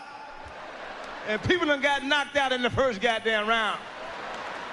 You laying there, I'm pumping my ass off. Stop all that hollering, busting nuts so we can go to sleep. Fuck you hollering for. Busting nuts. Beep, beep, minute man. Let's see here. Solar plexus chakra. Chakra, and I apologize, guys. Y'all know I barely speak English anyway. The third chakra, the solar plexus chakra, speaks to your ability to be confident and in the control of your life. Okay, the heart chakra, I imagine it has something to do with the heart, is the bridge between the lower chakras. Okay, that makes sense. And upper chakras. Oh, well, damn. It's the bridge. That makes sense. Okay. The throat chakra, or throat chakra, gives voice to the heart chakra and our abilities to communicate our personal power. And then there's third eye chakra, crown chakra. I'm not gonna go through all this, but look at there. We just went through the whole thing, and I charge you nothing for free. There you go. Hit the subscribe button. I just saved you money, people. I just saved you money. Hit the subscribe button, like it. Go. Yeah, don't and then forget put to subscribe chakra in the comments. That way I know you made it to this point. Chakra. Let's get back to the video. Here we go. All right, get rid of that blue job. Get rid of that. Let's go back over here. Sarah, where you at, Sarah? Okay, continue. And your spiritual team. Why would you want to do that? Well, let me tell you. When you have a spiritual team, all of us have one. It is awesome to be able to tap in and ask questions to get the answers that you really need. And so you'll be learning about your teachers, your guides, and your higher self through that process. Then we're going to move. It's all the same. It's all just the same buzzwords, the spirituality buzzwords, like everyone's selling the same crap. It's all the same crap. Into pendulum work. This is all about dowsing. It's all about learning how to communicate with a pendulum or dowsing tool to communicate with Pendulum. Dowsing tool. Because those are real ghost hunting equipment. your guides and your angels and higher self. And then we're going to look at signs, symbols, and omens. You need to know about these things as you work in metaphysics. And then we're going to be looking at our meanings and what the world means to us and what different things mean to us. Meanings and markers are very important, and I can't wait to teach you all about it. Then, of course, through this whole process, you guys are going to be learning about crystals, all different types of crystals. Every week we have a different crystal. If we don't have a crystal... Hey, shout out to my buddy Michael over there. Him and Julie, they sell crystals and stuff. Y'all should go check him out. We got some. We ordered some bracelets from. There you go. Shout out to Michael. I'll link him down in the description. Yeah, like I like having gemstones, and I do collect stuff like that. And you know, I think there's some stones that do conduct. There's some metals and stones and stuff that conduct energies and stuff like that. But I even just like them because I think they're pretty. So I do tend to collect like gemstones and stuff. So I like because I like garnets over ruby, and ruby's the more expensive one, but I prefer garnets, right? Because it's like a deeper color. So I love a bunch of them. But again, you can like learn all this stuff about crystals yourself online. You don't need to pay anyone. We have an herb, earth medicine, or we have different, we teach about different healthy food options, how to stay active, yeah, kind of. These type of things every single week. We also are going to be looking at feng shui and how to live as a sensitive, because we live differently. We absolutely do. And we need to talk about that. And then we move into automatic writing. You'll be able to learn how to communicate with your guides through writing. She does, and your higher self, which is... Hold on, wait. Hold on, she actually really looks a lot like her. Hold on. I forgot who she was, and now I remember. Hold on, let's find a good image. Oh wait, is this allowed to be on YouTube? I have no fucking idea what's allowed anymore. I swear to God, I have no idea. I want to see her with like curly hair.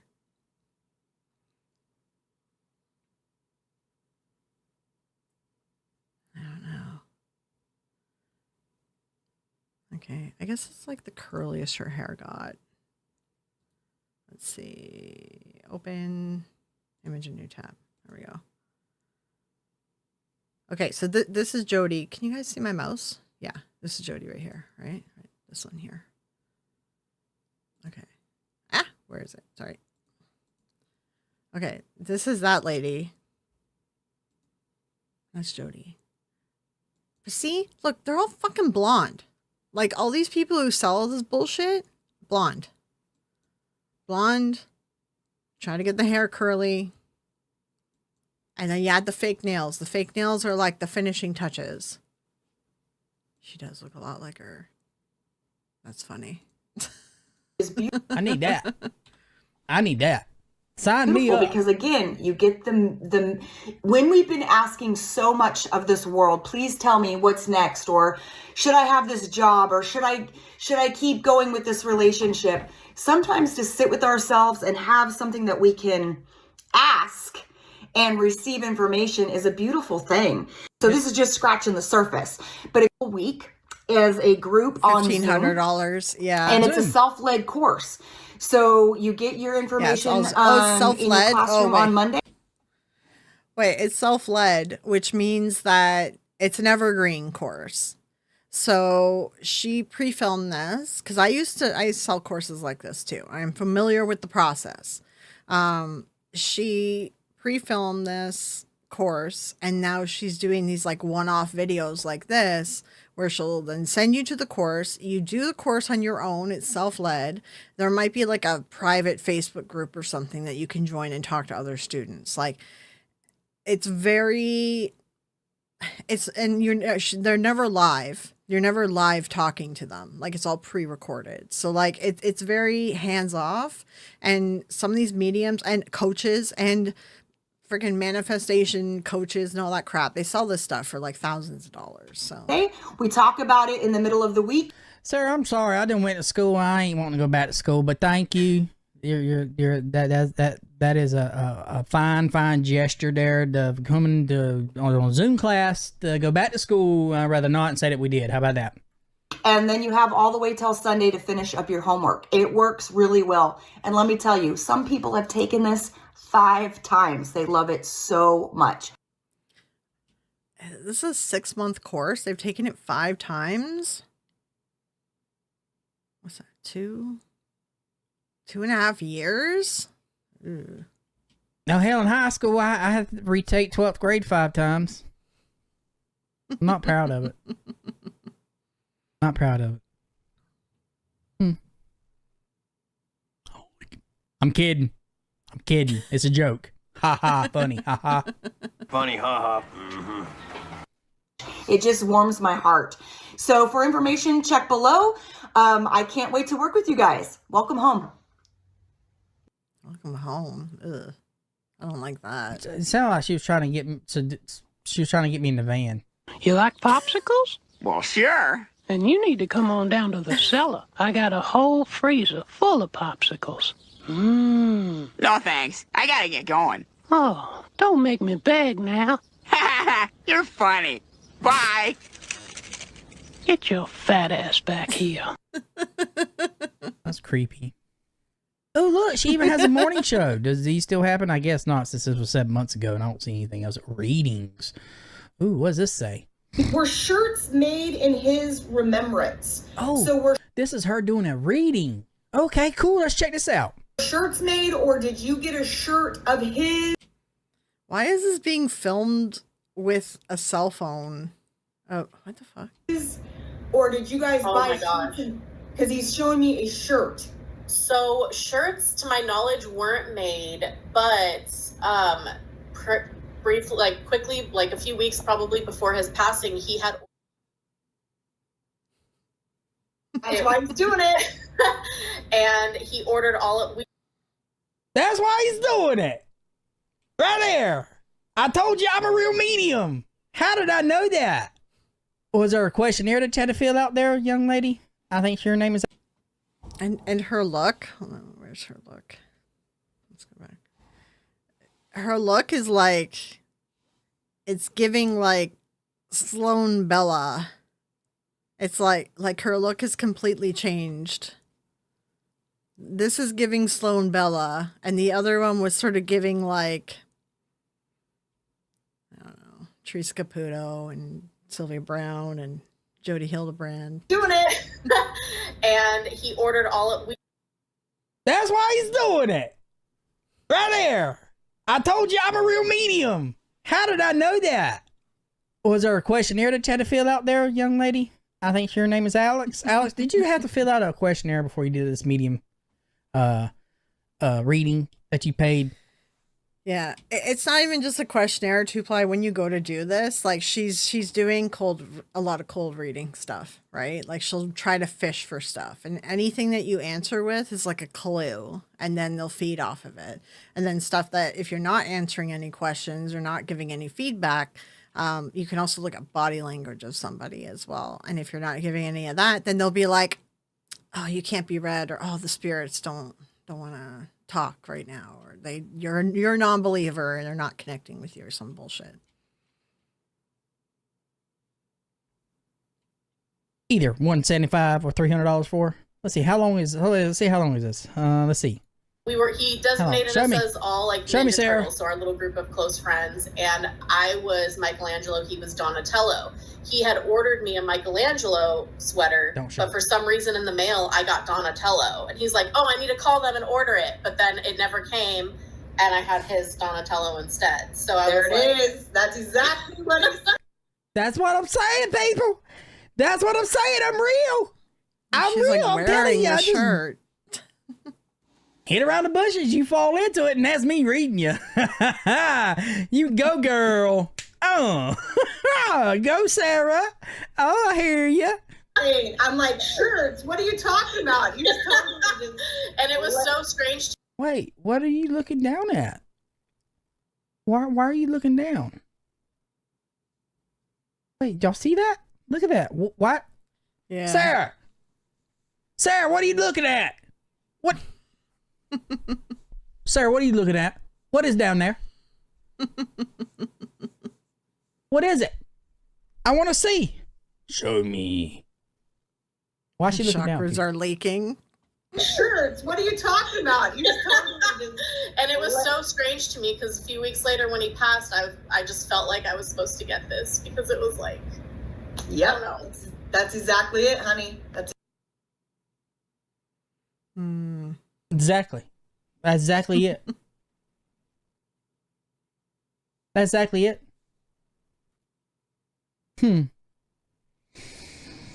Now, I wonder. Now, this is the juicy part that I was getting to. And this is going to be a little bit shorter video, guys. But this is the part I was getting to. Do you think she went and told that woman, Alex, before she took her money? Before she took her hard-earned money, that she went out here, probably busted her ass to make. Do you think she told her this? Anytime I give a reading, it's for entertainment purposes only. What you choose to do with the information that I give you is completely and totally up to you.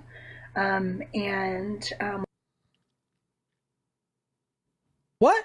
How old is her look has changed. What like she keeps going through different looks, trying to sell a certain brand. Yeah. Sarah's looking at her Tyler Henry style pre-reading Facebook trolling notes. Yeah. Yeah. I mean, that's the thing. She wouldn't have said it vocally to said lady, but all psychics do this, right? Because I know like all the psychics, like growing up, even my mom had it too. You had it, like my mom would make it pretty, she'd repeat it and stuff, but a lot of psychics, they just have it like written on a piece of paper, or like they get them to sign before the reading, and then, you know, they sign and they're like, yeah, you check a box, or just even just on the piece of paper that they sign that is for entertainment purposes only. So yeah. The fudge nuts! What was that? See, that video is still up, they say it's for entertainment purposes only, but anytime I give a reading, they sell themselves it's for as entertainment a psychic. purposes only. What you choose to do with the look at her look over here. She's changing up her look a lot. Different branding and different looks, huh? information that I give you is completely and totally up to you.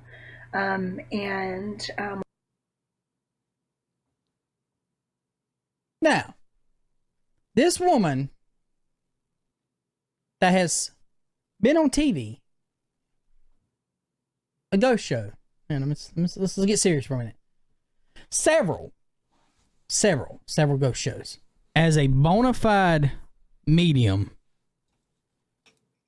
100% legit on TV, made out to be 100% real. All these TV shows. She's got a website. She's charging people $300 for 45 minutes, people. $300 for 45 minutes. I don't know about y'all, but that's more than I make in an hour. That woman, that poor woman, went out there and busted her ass to make her money to pay this woman right here $300. Do you think for 1 second she told her? Anytime I give a reading, it's for entertainment purposes only. What you choose to do with the information that I give you is completely and totally up to you. Do you think she told her that? Hell no, she didn't tell her that. It's all about the money. Do you think they told people before they watched the TV show? No, they definitely don't tell it It's on for TV. entertainment purposes. No. But when you sign up for a reading, it's in there. It's just in the fine print. So I said all when that you to say sign this, up on people. their website and stuff. Do your homework. I imagine there's probably somebody out there with the gift of God that can can do the readings. I'm not saying that. I'm not saying there's not somebody gifted. There's got to be somebody gifted out there. But before you go pay your hard-earned money to these mediums nobody can and these talk people, to the dead. Do your homework. I mean, this is still on her YouTube channel. I don't know why. 11 years ago, it's still there. That's where I found it, on her YouTube channel. She's left it up there. I'll be going to... Yeah, she's left it on the YouTube channel to try to absolve her of any legal ramifications. So then if anyone is like tries to sue her or whatever, then she can be like, well, that was on my channel. It was right there. You could have seen it. You know, you could have clicked it and realized that this is all for entertainment purposes only. That's why she's left it up there. She's left it up there, let it stew in the background, hoping people don't notice it. And yeah. This Paracon. I'm not, you know, I'm going to put this video out. I'm going to put it on the Paracon page. I mean, that's highway robbery. You're robbing people of their hard-earned money thinking that they are speaking through their loved ones. You shit and fall back into it. You fake as hell. There ain't no way. The disclaimer. Do you give them the disclaimer? Do you tell them, hey, this is for entertainment purposes only, what you choose to do with the information I give you? Anyway. You can't believe her. You can't believe the TV shows. You damn sure they can't believe the TV shows. You don't believe everything you hear on TV. Do you believe everything you hear on TV? I know I don't. Before you go get a reading from a medium. I know Two-Player in the chat here saying, yeah, real mediums that do exist is going to do a disclaimer. There's ones out there that don't do a disclaimer and they're still not real. So just know that like people can't talk to the dead. It's just like people can't talk to the dead. There's some people that, you know, do psychic readings, like prophecy stuff. I think a lot of that, I've made my thoughts clear on that in a bigger video. And I think I talked for like an hour or something about psychics. I don't necessarily think it's a mystical thing. I think it's like a, you know, observant thing. But yeah, no one can talk to the dead, and people that don't have a disclaimer out there are just leaving themselves more liable to get sued. And there's a lot of them out there that don't put it on. But when you go to do this reading with her, see if she gets you to sign anything and like read through everything, all the details, and see if she gets anyone to sign anything at that location. Because I wonder if she's like actually getting people to sign off to say like, yeah, I know it's entertainment purposes only, because it'll be in the fine print. Like when you sign up to her website or when you sign up like online, that's where it is. It's in like the fine print, right? Where you click like, I agree to terms and conditions, that it'll be in there. But otherwise, if you're doing an in-person reading, then they usually get them to sign a piece of paper for it.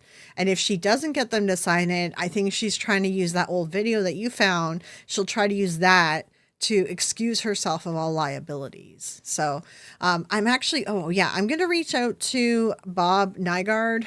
My mom's coming back from the rehab Monday, so I'm going to reach out to him once my mom gets settled, and I know my schedule. I know he's busy too, but he busts psychics who don't, like, you know, a psychic forgets or doesn't do that disclaimer anywhere, right? Then milk someone of all their money. He'll do an investigation on them. He's a private investigator, and he collects a bunch of stuff, and he like busts them, make sure that they end up like going to court, and he's gotten like psychics charged, sued. Like he's been successful at actually like hitting up psychics. So that'll be an interesting discussion. I think that we should have that discussion point with him when I do get him on here for an interview. So I will end up doing that. But yeah, I'm just curious if she's getting people to sign off on it. Like, try to figure out, see what she's doing with people that isn't you, because she's going to do something. She's going to act differently around you, right? And see if she's got piece of papers that people sign. And if they don't, then I think she's going to probably try to use that YouTube video to excuse herself of all liabilities. So yeah. Psychological manipulation of the worst sort. I wish these people had any sense of shame. Yeah. Hey, James. Do your homework. Just like on the last video I did, Jake the Ghost Hunter, that medium, Ken. She was faker than a $2 bill, as we say down here in the South. But y'all guys, go check out the Ghost of Morgan City. Since I can't show you those videos, I debunked the shit out of them too, but I can't show them on YouTube because I get copyrighted strike. But go check them out, guys. I'll link y'all. I'll link Sarah's thing down in there. Please, if you go over to her channel, please don't be ugly or nothing like that. We're just, I just want to expose this for the people that are going to this Paracon. They do not go give this woman their money. Mm-hmm. They don't go give this woman your money. I ask you. It's a gimmick. It's not real. It is not real. We've already seen that. She says herself, this is for entertainment purposes only. You can go give her your money all you want. Just go in with that fact, that in your. I don't know if your music is copyrighted at all, so I turn off when I hear music. There are $2 bills though. What? We had $2 bill in Canada for a long time. It ended 15 years ago, something like that. Did you do other mediums to play? Let me see. Definitely go subscribe to 2ply as well and go check out his videos too. Did you say that you did another medium? I'm kind of curious. What happens when demons take over an investigator partially? Oh God, yeah. Jake the Ghost Hunter. He's that really friggin' cringy one, right? What happens when you investigate?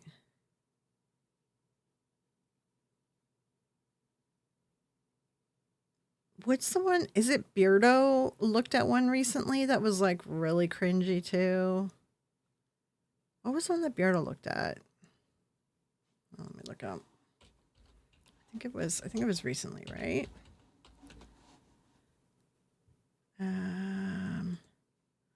Maybe it wasn't Beardo. Oh no, it was Seg. Hold on, wait. There was someone that I think it was Seg did this one recently, and I'm like, oh, I kind of want to look into this guy a little bit. Sean Austin. Yeah. Sean Austin's so cringy. Oh my God. It's so funny. He's a demonologist, psychic medium. He's like a Zach Bagan and a Warrens mixed together with other shitty things. It's really funny. Also, you should go check out this video too, guys, if you haven't checked out Seg's video. It's really good. It's really good. Yeah, Jake the Ghost Hunter is so cringe. Like, he's so bad. Has anyone seen A House in Between documentary? Yeah, Seg. Yeah. Yeah, James. Yes, when it first came out. I don't think I've seen that one. No.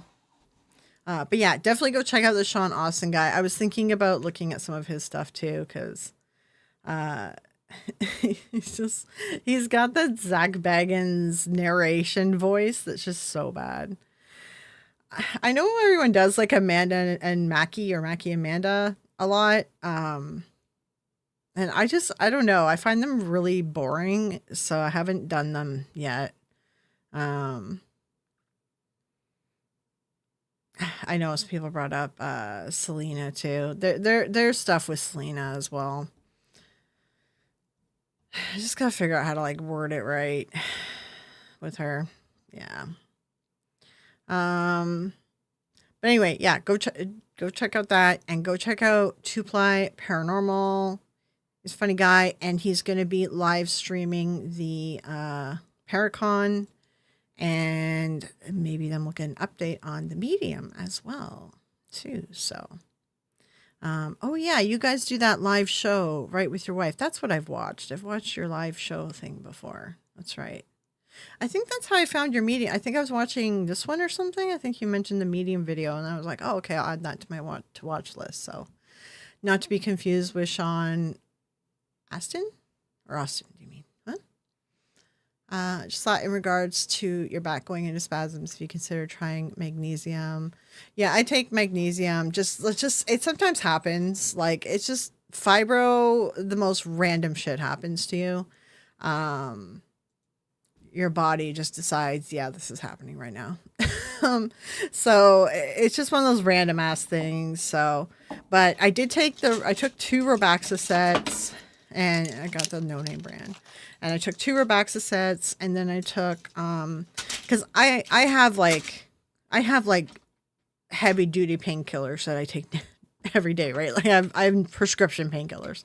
So I took a little bit of them, but they don't really like necessarily get rid of the spasm. More muscle relaxers do for me. So the Robaxa set does seem to be helping. It has gotten a lot better. So, I had to do double take when I read it as Sean Astin the first time. Who's Sean Astin? Wait, what? I don't know the joke. It's okay, but I do not believe about anything that they say. Wait, oh, that movie or whatever that you were talking about. Lurking and working, it gets in the way of all my fun. Yeah, yeah. Welcome, boss. I hate that I'm an hour late, but I'm also happy to be here again. Hi, all. I'm sorry you have to take painkillers. Yeah, no worries, no worries. It's just the way of life. Like, I have a good pain doctor. I have good specialists. I have good regime. I have good treatment regime I'm on. I'm like way better now than like 10 years ago when I was struggling to even get a doctor to listen to me, you know? So like now, yeah, probably more than 10 years. Yeah, it was more than 10 years. Everything spiraled on me in 2000 and no. Yeah, no, everything spiraled on me in 2007. That's when the spiral started. Because I had a car accident and my wisdom tooth botched surgery. I had like 3 surgeries to fix my face and my jaw, and it's not fixed, but it's best they could do. So I was around 2006, 2007. So, and then I spent about 7 years trying to get doctors to listen to me. So I'm in a much better place. My pain doctor is the best doctor I've ever had in my entire life. He's such a good doctor. So yeah, I'm much better off than I was, but I do have my days where I feel like crap and then I just complain because complaining helps sometimes, you know?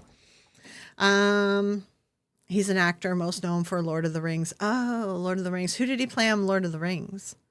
Sean Sam Astin. He's in the Goonies? Oh, okay. Well, I guess I'll look him up. And Stranger Things? Okay. And 50 First Dates? Oh, that's my favorite rom-com.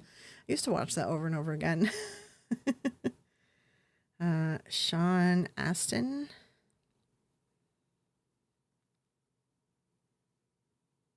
Okay, yeah, I recognize him. Oh, that's who he was in Lord of the Rings. Okay. I actually didn't realize that's the same guy. I recognize him as his older, like chubbier with the glasses. That face I definitely recognize. But I'm looking at the younger faces of him and I'm like, nah. But I recognize his Lord of the Rings picture. I like his character. Yeah, I would not recognize him as his younger self. I recognize him as his older self.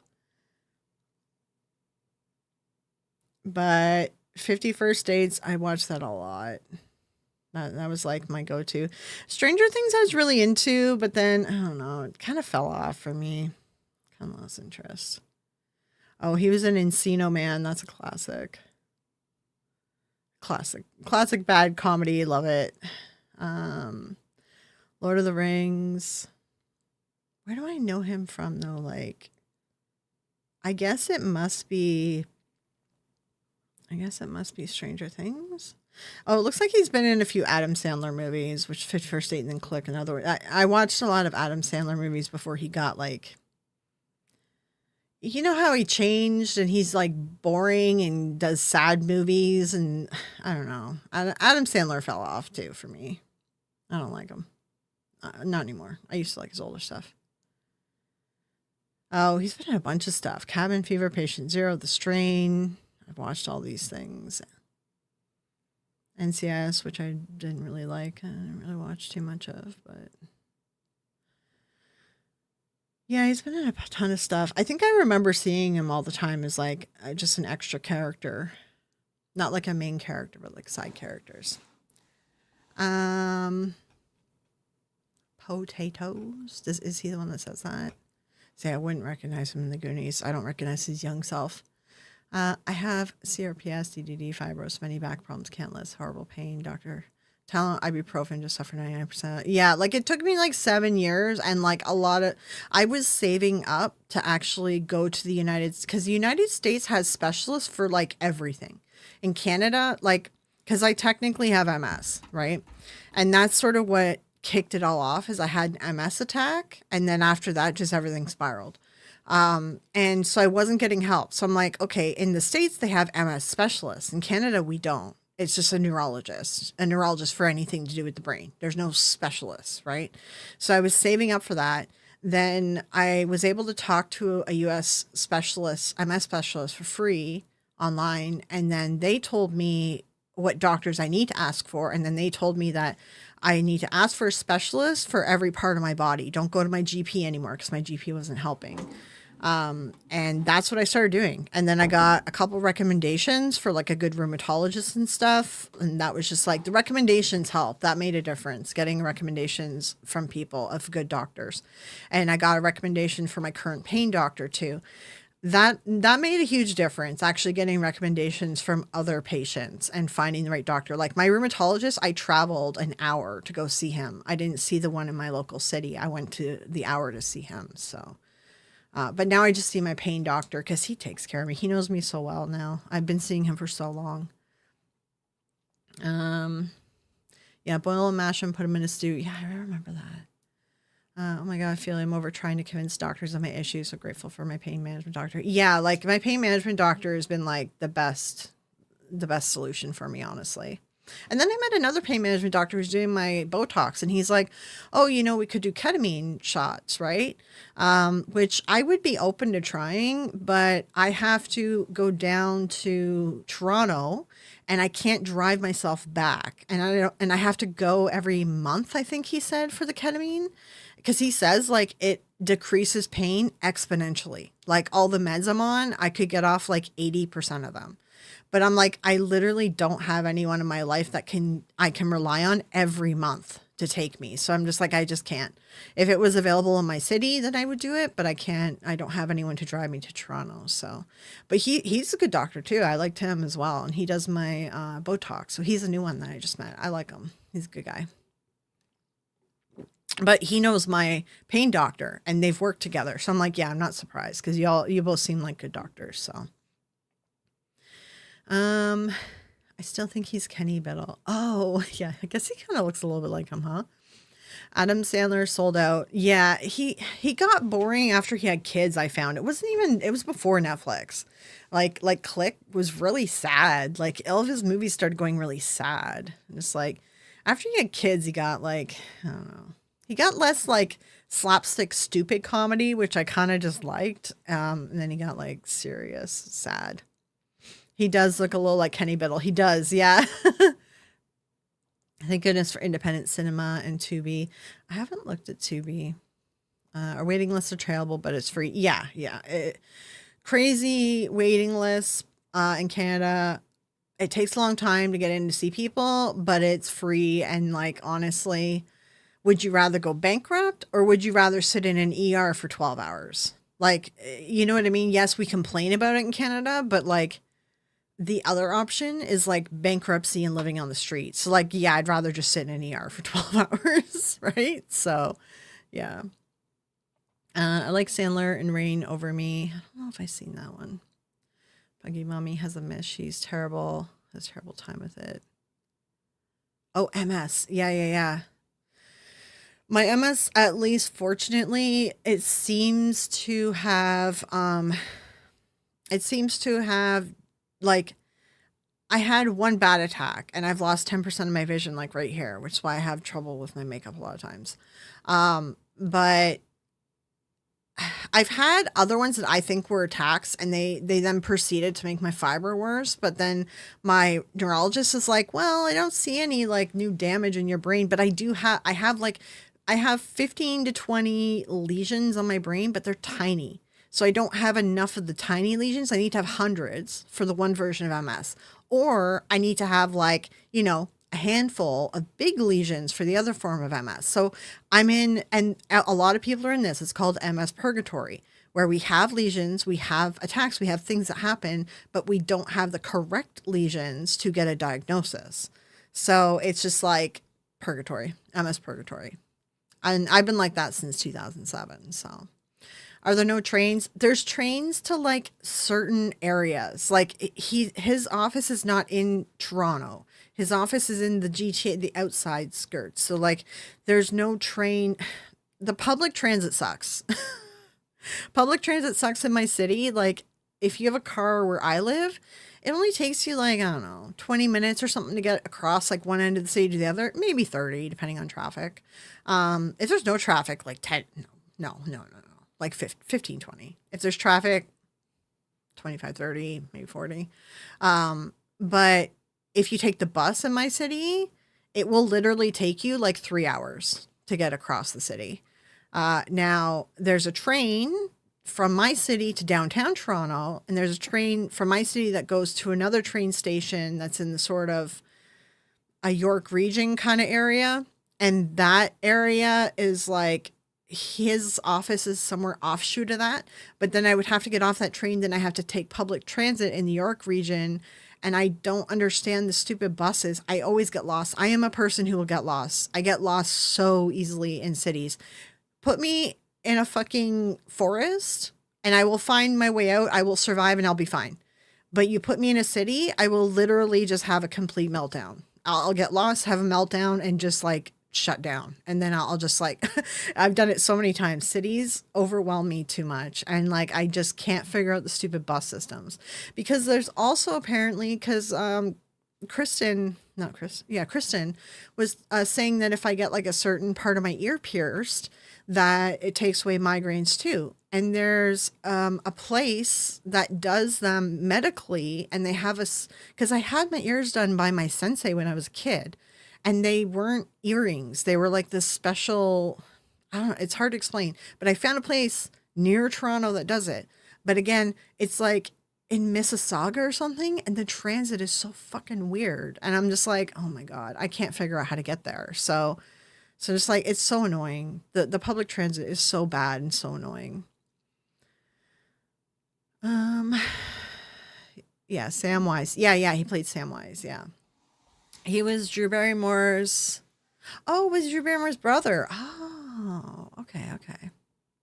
I like the brother character. He's funny. He's Kenny Biddle. Oh my God. I'm trying to catch up. I lost track. No, it's just me and my cat. Yeah, I deal with the same thing. Like, it's just me and I take care of my mom. It's like I don't have anyone to like drive me places. It makes it very difficult. And I've tried to reach out to like organizations like Red Cross and stuff that are supposed to do it, but I'm not disabled enough and I'm not old enough to get help from them. So I'm like, okay. So my doctor wants me to get tested for cancer because my mom just had cancer. And I'm just like, I can't find anyone to pick me up from the stupid hospital. I'm tempted to just go and be like, oh, my ride canceled on me. And then just be like, I'll just wait in the waiting room or something until it wears off or I can get an Uber. Like, you know, you're like, what can they do if someone's already there and they already did it and then the ride doesn't show up? Like, I'm kind of tempted to just do that, honestly. He just wants to be taken seriously as an actor. Yeah. I got a migraine starting to go. Yeah, no worries, Marie. Yeah, go take care of your migraine. You fucking suck. Once got my bank account hacked whole. I was alone in central London with no cash. Oh my God. I would have like a complete meltdown. I'm really bad, like I do have anxiety disorder and stuff like that. Oh my God. I would die. I would just not even know what to do. Hello, caveman. Oh, hey, Crow Judas. Hey, how's it going? Yes, Victoria says, yes, I used to get lost in New York City on the subways. I recently got lost while hiking in Tennessee, found my way out. That's the thing, like, I went to New York City a couple times for, like, work-related stuff, and, like, that's the thing. If you're in Toronto, like, downtown, just like I was in New York City, I didn't really have trouble getting around because everything's a grid, and you can kind of follow the grid, and, you know, I found it in New York, I found it just easier to walk, honestly. It was faster, and I enjoyed it more. But in Toronto, it's kind of like that too. But in Toronto, the subways make sense. And like even the buses make sense. But the minute that you leave the core, the downtown core, it's like, what the fuck is this public transit? Like you can't figure it out. It's all over the place. It's like, you don't even know what to do. Like every little city, side city is like a different transit system. And it's so confusing. And even in my city, it's been forever since I've taken public transit here. And I heard that they just changed to this new thing where like you have to order a bus with an app and then hope that there's a bus driver and a bus around to show up at the bus stop. And I'm like, what the fuck nonsense is that? Like people are saying that they're waiting like 3 hours just for a bus to show up. And I'm like, oh my God, it's getting worse. Our public transit is getting so much worse. In Canada, you need to have a car. It's just, and we're too spread out. It's such big land masses here. Like, we are way too spread out. You need to have a car because all the public transit sucks. And yeah, that's the thing. Like, I'm from the country. I grew up on a farm. I'm a country girl. I prefer more country, but I can function in the city, but I really prefer to have someone like showing me around and take me places. Like, I'd rather have a guide because if I try to figure it on my own, I will just have a meltdown. But yeah, you can stick me in a forest and I can find my way out of the forest. I'll be fine. And even if it takes me like 3 days, I can survive in the forest because I know like what I can eat and what I can't eat and all that stuff. So like, I'm fine in a forest, you know. I'm camping my whole life. Off-roading, you know, with the mud, you go mudding with your cars and you have your Jeeps and your ATVs and all that, and go camping in the middle of the fucking nowhere and in the middle of the forest. And so I know the forest. I'm good with the forest, but I'm not good with the city. I suck with cities. Can't be trusted. Julie, exactly, 100% no one will help me. I'm disabled but too young to get help. Yeah, that's what's happening with me too. I'm like, you know, like, they're like, well, are you in a wheelchair disabled? And I'm like, no. I'm like, I'm technically disabled, like, because I have fibro and then the MS and the migraines and stuff. I'm like, technically, you know, because I have a disability pass for my car for winter, because when I'm in cold air, like, I just lock up. So I need to be like as close to a door as possible because I get really bad. It's like complete like shutdown of my system. It's really fucking annoying. So I'm like, technically, you know, yeah, this. And I explained to them, they're like, well, you're not disabled enough to get help from us. Like, and they're like, and we don't help people if they're not disabled. They need to be over 65. And I'm like, this is so stupid. It's so dumb. I found on YouTube the TV show, The Librarians. The Librarians TV show is really good. Yeah, that's a really good show. Yeah. I find for short-term relief of migraines, ice or one of those frozen blue. Yeah, ice helps. There's a bunch of little tricks that I do too. Yeah. Coffee helps. Protein and sugar helps too. I get lost when I go downtown Denver all the time. Can navigate Dania or everywhere else, but pretty much need a car as public transportation. If you must, but driving is so convenient. Yeah. The public transportation sucks here. Like, you can't rely on it. I'm fat. I can survive anywhere for a week.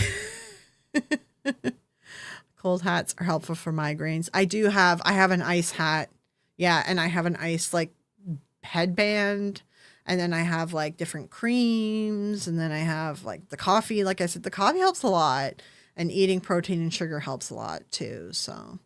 Plus the forest smells better. Yeah, like if I'm having a meltdown and I want to just sit down, like I can just do that in the forest and no one's going to bug me and I'm not going to get attacked by somebody. I'm scared to stop in a city. Like I get scared to like stay still. Like just like I don't know what to do. Although Canada's nicer though, like to be honest, if you really do get screwed. I found like I have done it in Toronto, and like outside Toronto, like if I'll go inside like a restaurant and I'll be like, I'm lost. Can you help me? Like, you know, because they're usually nice and you're not going to get like mugged by someone who's at work. Plus also I found that most of the people that are working like the restaurant jobs, they usually are on like public transit or they walk, and then they have the best tips to get me out of there. So yeah, I've found that helps the best if I can get into a restaurant. But sometimes it's just too damn busy, like, and you can't get help, you know? It's like, yeah, I do have meltdowns. I do have meltdowns in the cities. I once got turned down by the NHS for being too intelligent. Really? That's fucked up, man. What the fuck? Why would they turn you down for healthcare for being too intelligent? That's weird. My girlfriend has 7 cold hats so she can keep them on rotation. Yeah, that's the thing. I bought a cold headband and then I'm like, no, I want something to like cover my whole head and my neck. And so I bought the whole hat. And then I'm like, I've been debating getting a second one for rotation because what I've been doing is sort of like using the headband for rotation.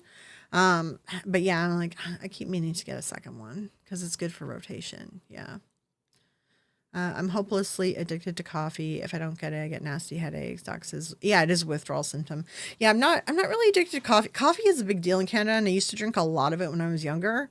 But it can dehydrate you, and I have more problems being dehydrated. Like, I need to stay like hydrated. I got to have like electrolytes and stay like water doesn't just do it. I drink a ton of water, but I also have to have electrolytes, and it's a genetic thing. It runs in my family. My mom has the same problems too. So coffee dehydrates. So I kind of stopped drinking coffee. I just sort of have like one tea maybe in the morning. It's been like that for a long time. But I still have coffee once in a while if I'm feeling too tired or if I have a migraine. And if I have a migraine, I definitely reach for the coffee because it helps a lot. So coffee, sugar, and protein is my usual go-to.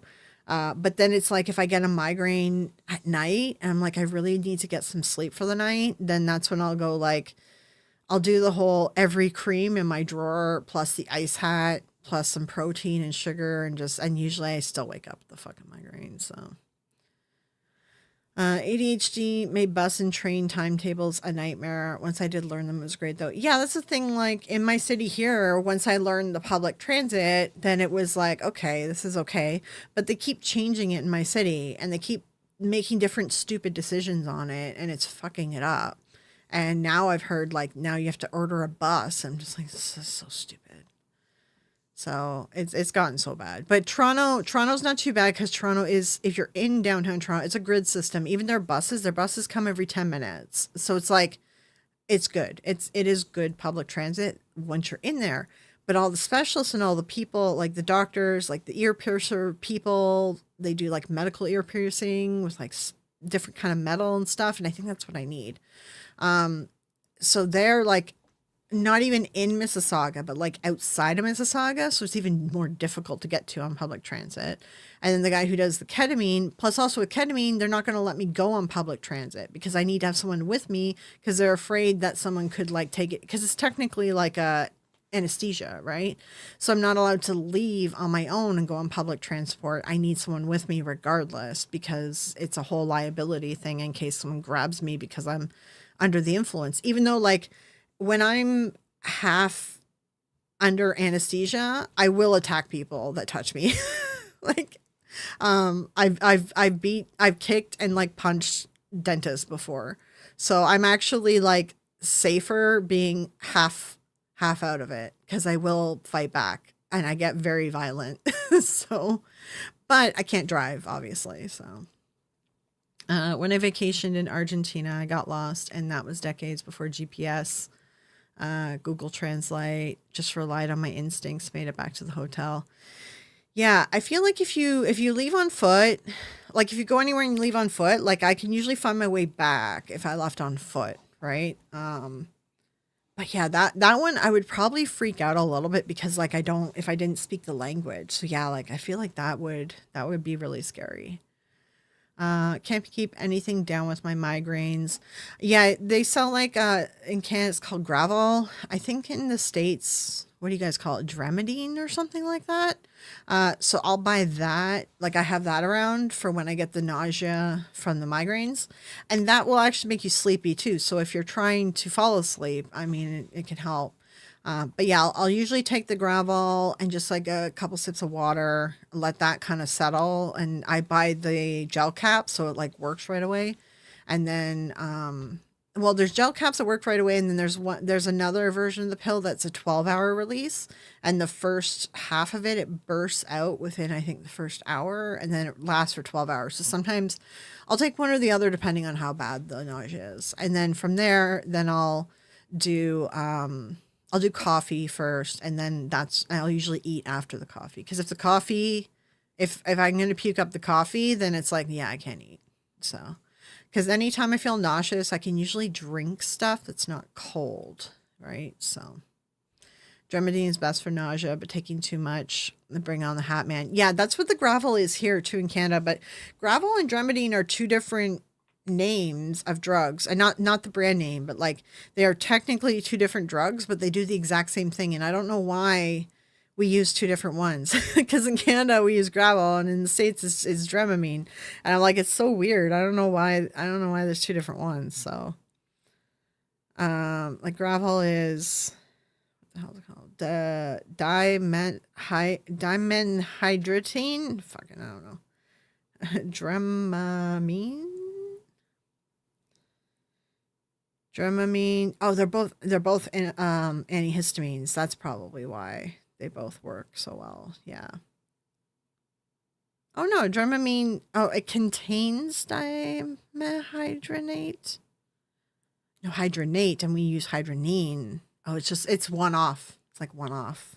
Yeah, it's one of those things where like it's just like a molecule difference. That's why it's different. My beer radar was way better than my sober radar. Yeah, I feel like I'm calmer when I have done the drunken stuff when I was younger, and I felt like, yeah, I'm calmer when I'm drunk, and so it doesn't matter if I get lost. So, but also when I used to drink, we would go to like bush parties, so I would get lost a lot easier, but I was okay with it. It didn't really bother me. So, until like when I was younger, until it was like, oh shit, I gotta get home or I'm gonna get in trouble. Then you panic. I take Dramamine for vertigo. I get vertigo so bad I can't walk, throwing up. It's like being stuck on a theme park ride. You can't get off. Yeah, that sucks. Have you had your doctor take a look at it and ask them to take a look at your inner ear and your earwax buildup? Because that does play a role in it. Because I get the vertigo. It's an MS attack, and I've gotten it really bad 3 times, and it lasts for about 2 weeks, and it was clearly an MS attack. It is an MS thing. And MS attacks, like they only last for 2 weeks and then you don't get it again for like ever. There's like years between it, which is what's happened. And all these vertigo attacks I get, they're 2 weeks long and it doesn't stop for 2 weeks. But I've got the inner ear checked and the earwax checked and all that crap, and they're fine. I'm like, it's an MS attack, but you know, they don't consider it an MS attack because I don't have lesions showing up in the right way. Oh, there's Sweet Goth. There she is. Yeah, that's what I was talking about earlier. I take butalable. That does sound familiar, but I can't remember how to pronounce it. For migraines, sometimes I supplement 2.5 milligram gummies. Yeah, I take I have the prescription meds for the migraines, the triptans. So I take those. But like I get migraines so much. The Botox has been helping. It has. But I get migraines so much that like I'm limited to how many triptans I can have in a month, and I go through my max amount every month. So, although, well, since the Botox, I think I have been going through less. So it has been a lot better. Yeah. Several ENTs say I have the cleanest ears I've ever seen. However, it seems to run in the family, and my mom and grandmother both got it. I don't know. I mean, like, I don't know where you are and if you have free healthcare, but like a brain scan wouldn't hurt to see if you have lesions, because it is an MS attack as well. You can get an MS attack that is vertigo specific, and MS runs in the family. It is genetic a lot of times. So there's me. What do I do now? Oh, I was just filming like a video for the Etsy thing that you sent me, the video. I was doing like a reaction and kind of talking about it. But I ran out of time. I was going to like look through Etsy and see like, you know, kind of explain where some of the prices are coming from, the ones that are reasonable, and then explain the ones that are like bad and like obviously don't, you know, the crazy prices or the crazy low prices are another bad one. And I was going to do like a whole session where I kind of go through Etsy myself, but I ran out of time. So I'm like, I might do that. I might not do that. It all depends on how much time I have. So yeah. My doc approves that the gummies gave me medical marijuana card. Yeah, I'm allergic to marijuana, but I also don't like the way it makes me feel. So I won't use it either way. But I'm allergic to it. It causes like horrible allergy attack. I can't breathe. And then that causes a migraine. So, and also like weed makes my pain worse, because when I'm one of those people, like when I smoke weed, like I get more anxious, and like I get like more anxious or paranoid and things like that. So it makes my pain worse because it makes me concentrate on it like a lot, and then it makes everything worse. So, in the UK, we can technically get weed CBD on our health service, but there's no system set up bizarrely. Like you can get it, but there's no way to get it. Is that what you're saying? Funny you should mention MS. Actually, I have an autoimmune disease that I haven't been able to pin down specifically for the last 2 years. MS has a lot of comorbidities, right? So I would get a brain scan, like if you can afford or if it would be covered.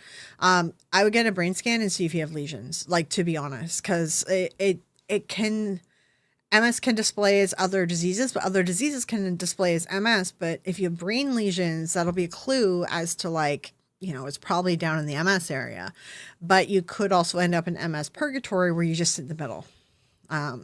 Like I've been since 2007. There's a lot of us in MS purgatory. It's a thing.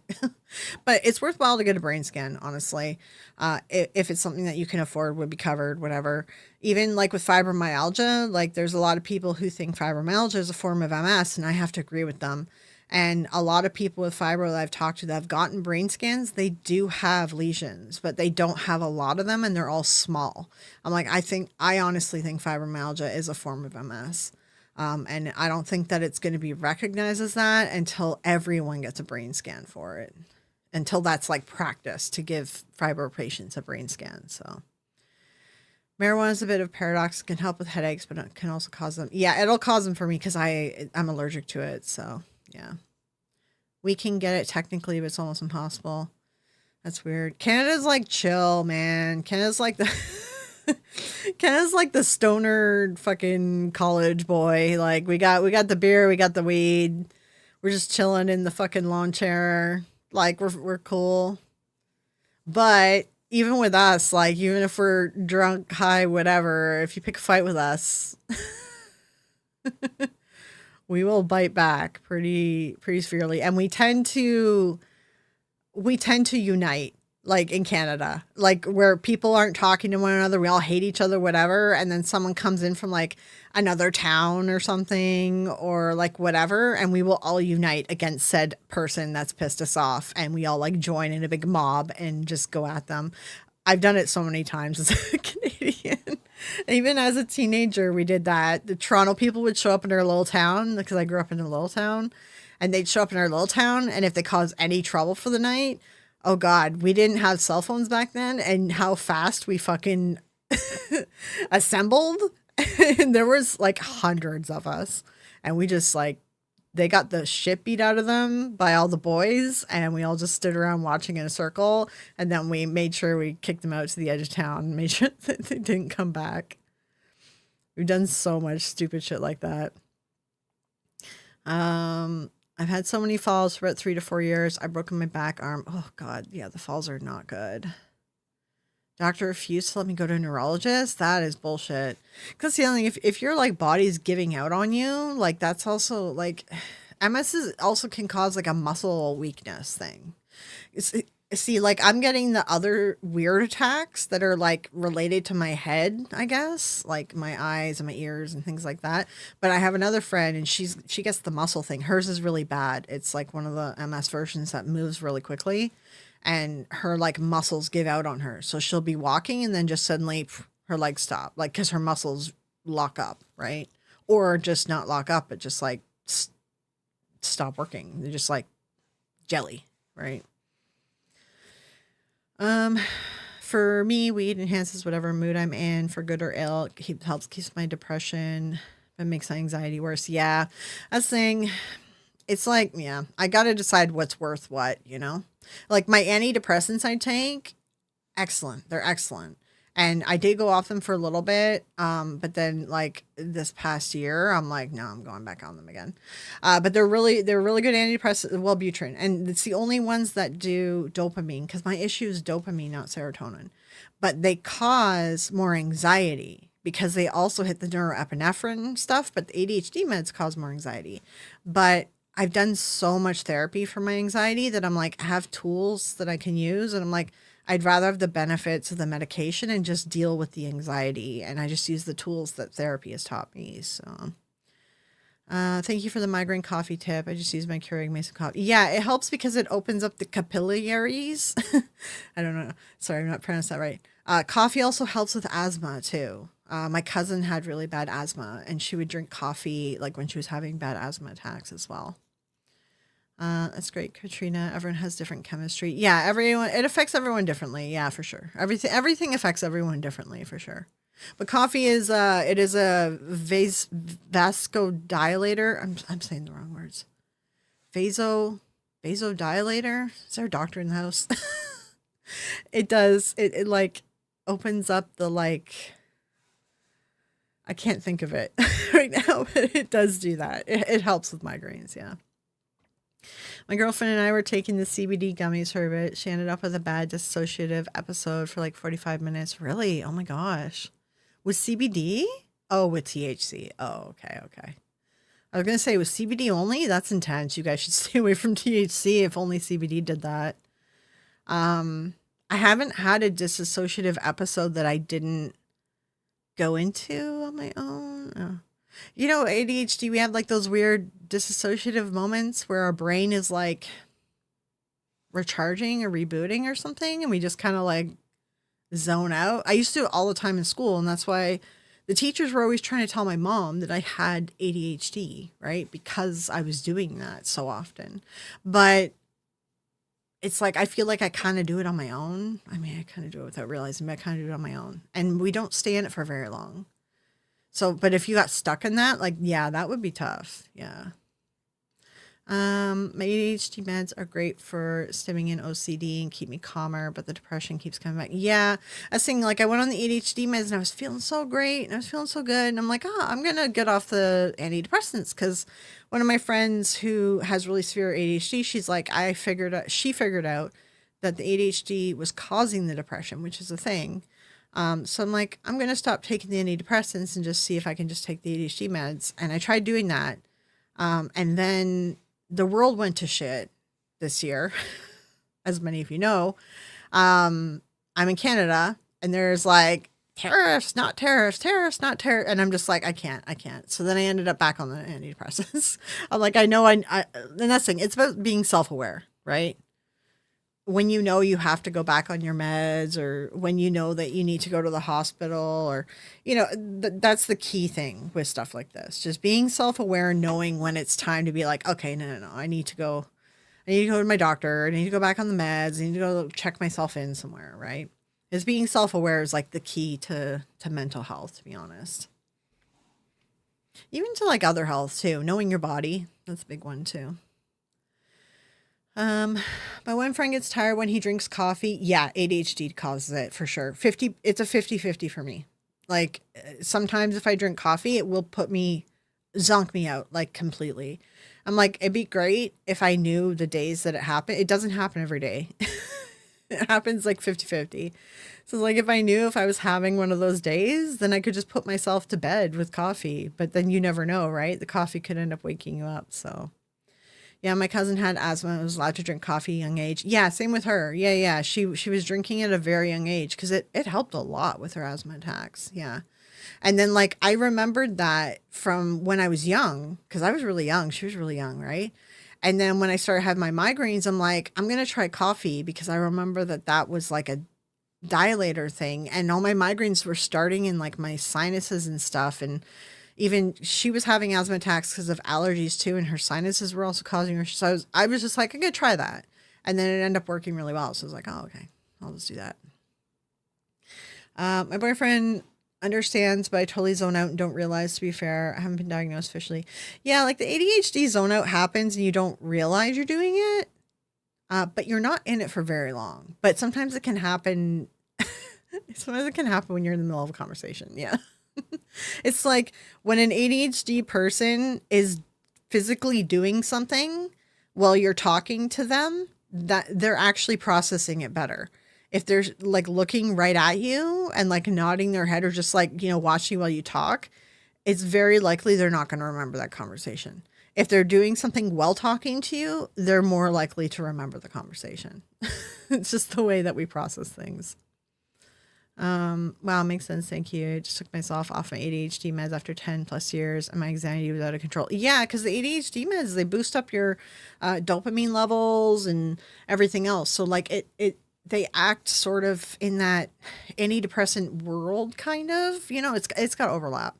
So yeah, if you come off of said med, then you're probably going to have reaction need to go back on a certain med too, right? So it's very interesting because it's very much like dopamine related with ADHD. And I noticed that my depression is very dopamine related as well.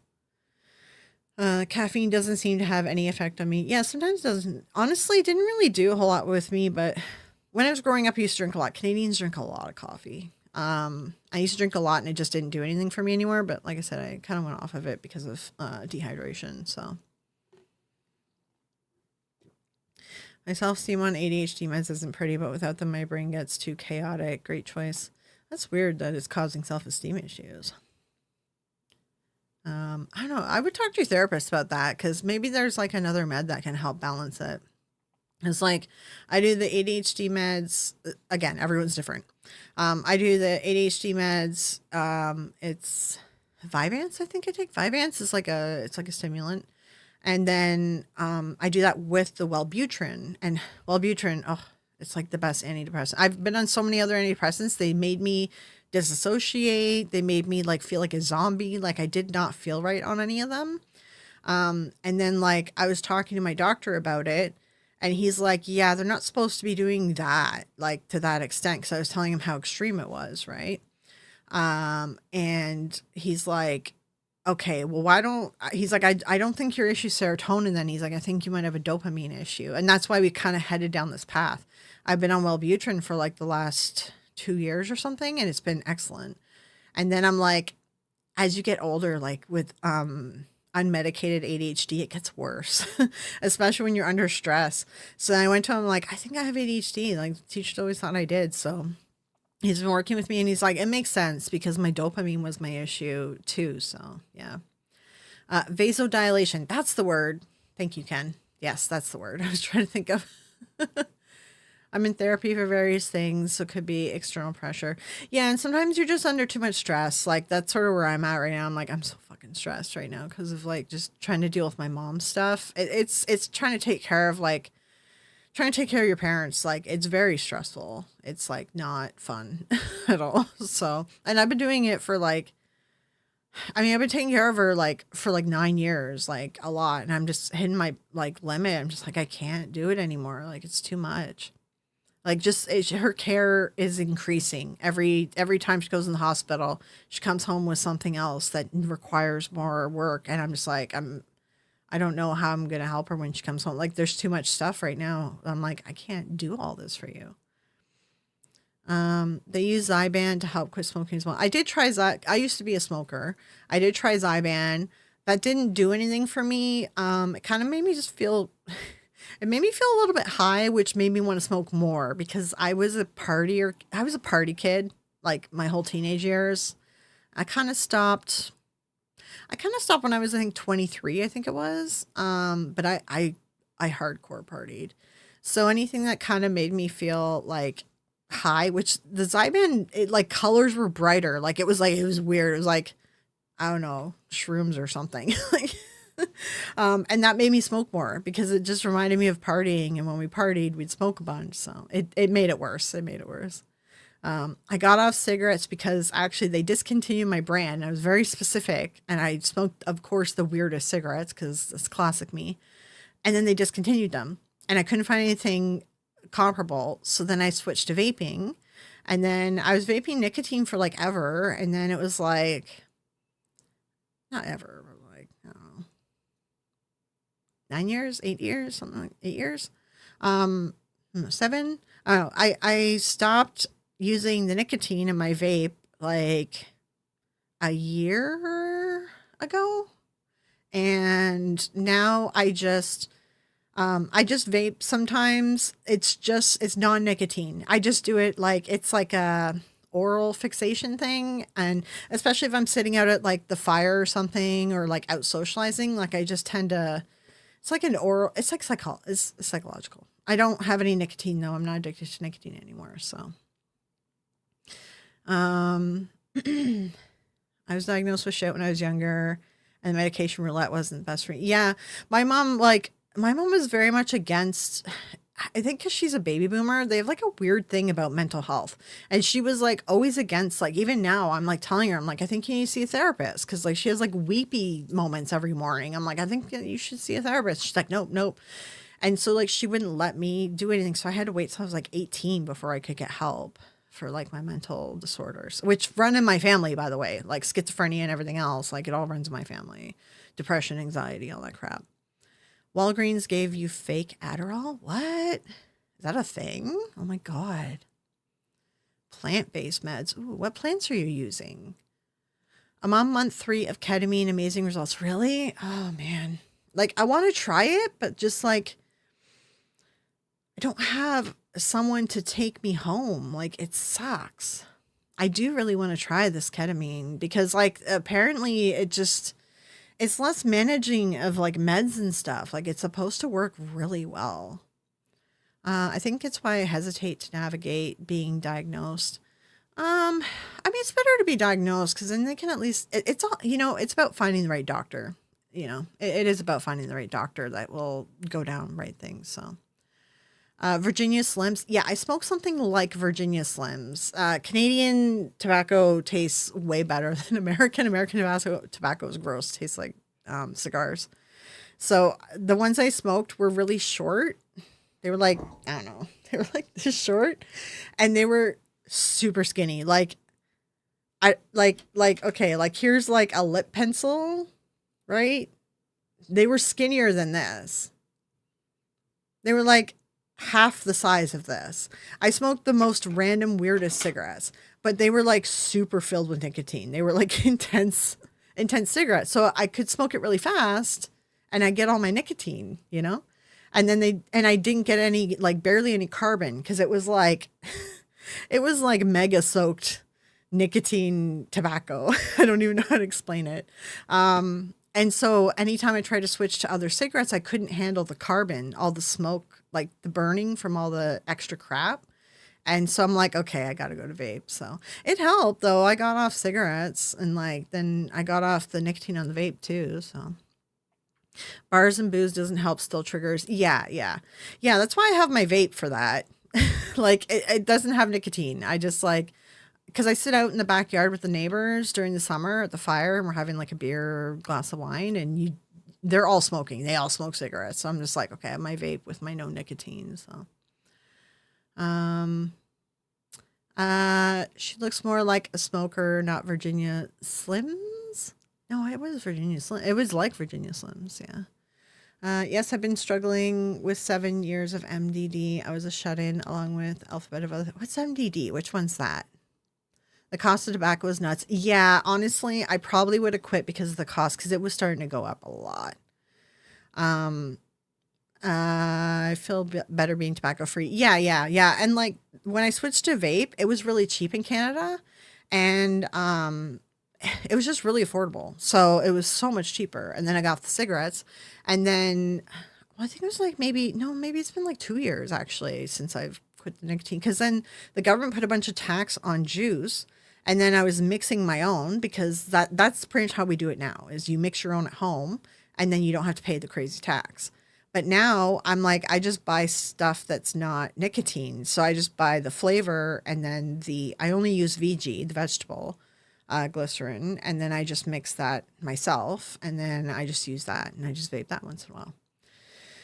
What were the cigarettes called? They were Belmont. They were Belmont, but they were like, Belmont has super slims, but they're like long. They're like 100s, but they're not as slim as these cigarettes were. These cigarettes were like crazy. They were crazy tiny. But yeah, it was Belmont. And I was very specific. That's the only thing I would smoke. So I had to go check my baby pup. Miss how to stop vaping. You missed how to stop vaping? I didn't really stop vaping. I still do it because I get those like cravings when I'm around smokers. So, but I'm not vaping nicotine. It's just glycerin, right? Oh, major depressive disorder. Yeah.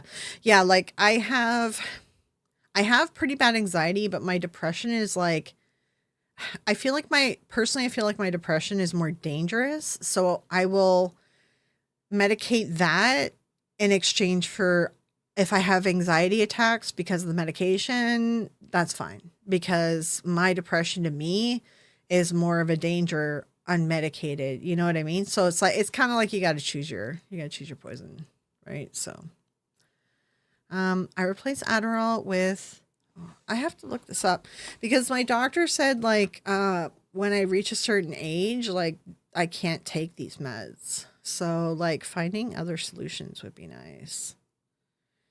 Shilajit. And what's the other one? Sticky tar-like substance found in the crack of rocks of high mountain ranges in the Himalayas. Interesting. Okay. Let me look up the other one that you said. It's sea moss? Really? Just sea moss? Okay. Sea moss. Oh, I see. You take them together. I see. It's pill together. Okay. Okay, that's good to know. When I had my 60 BD party, birthday party, I decided I was going to quit smoking. So every time I wanted to smoke, I had a shot of tequila. Oh, that's dangerous. And then when I had a smoke, I told everyone this is my last night for smoking. Yeah, tequila. I love tequila, but you don't want to. Those shots catch up with you suddenly. It's like with tequila, you're like sober, and then suddenly you're like completely wasted. You've got to be careful with tequila. Capri look like lollipop sticks. Yeah, the cigarettes look like lollipop sticks, kind of. Yeah. They were really tiny, but they were like super nicotine filled, like, and no carbon. There was barely carbon because there was barely anything in it to burn. So. But that's why I like them and I couldn't switch. So then I switched vapes. So.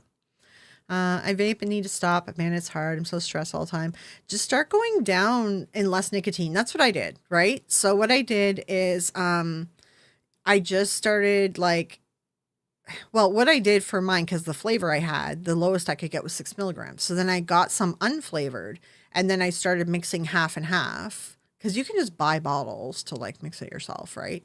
I just started mixing it with the non-nic, right? Just plain whatever.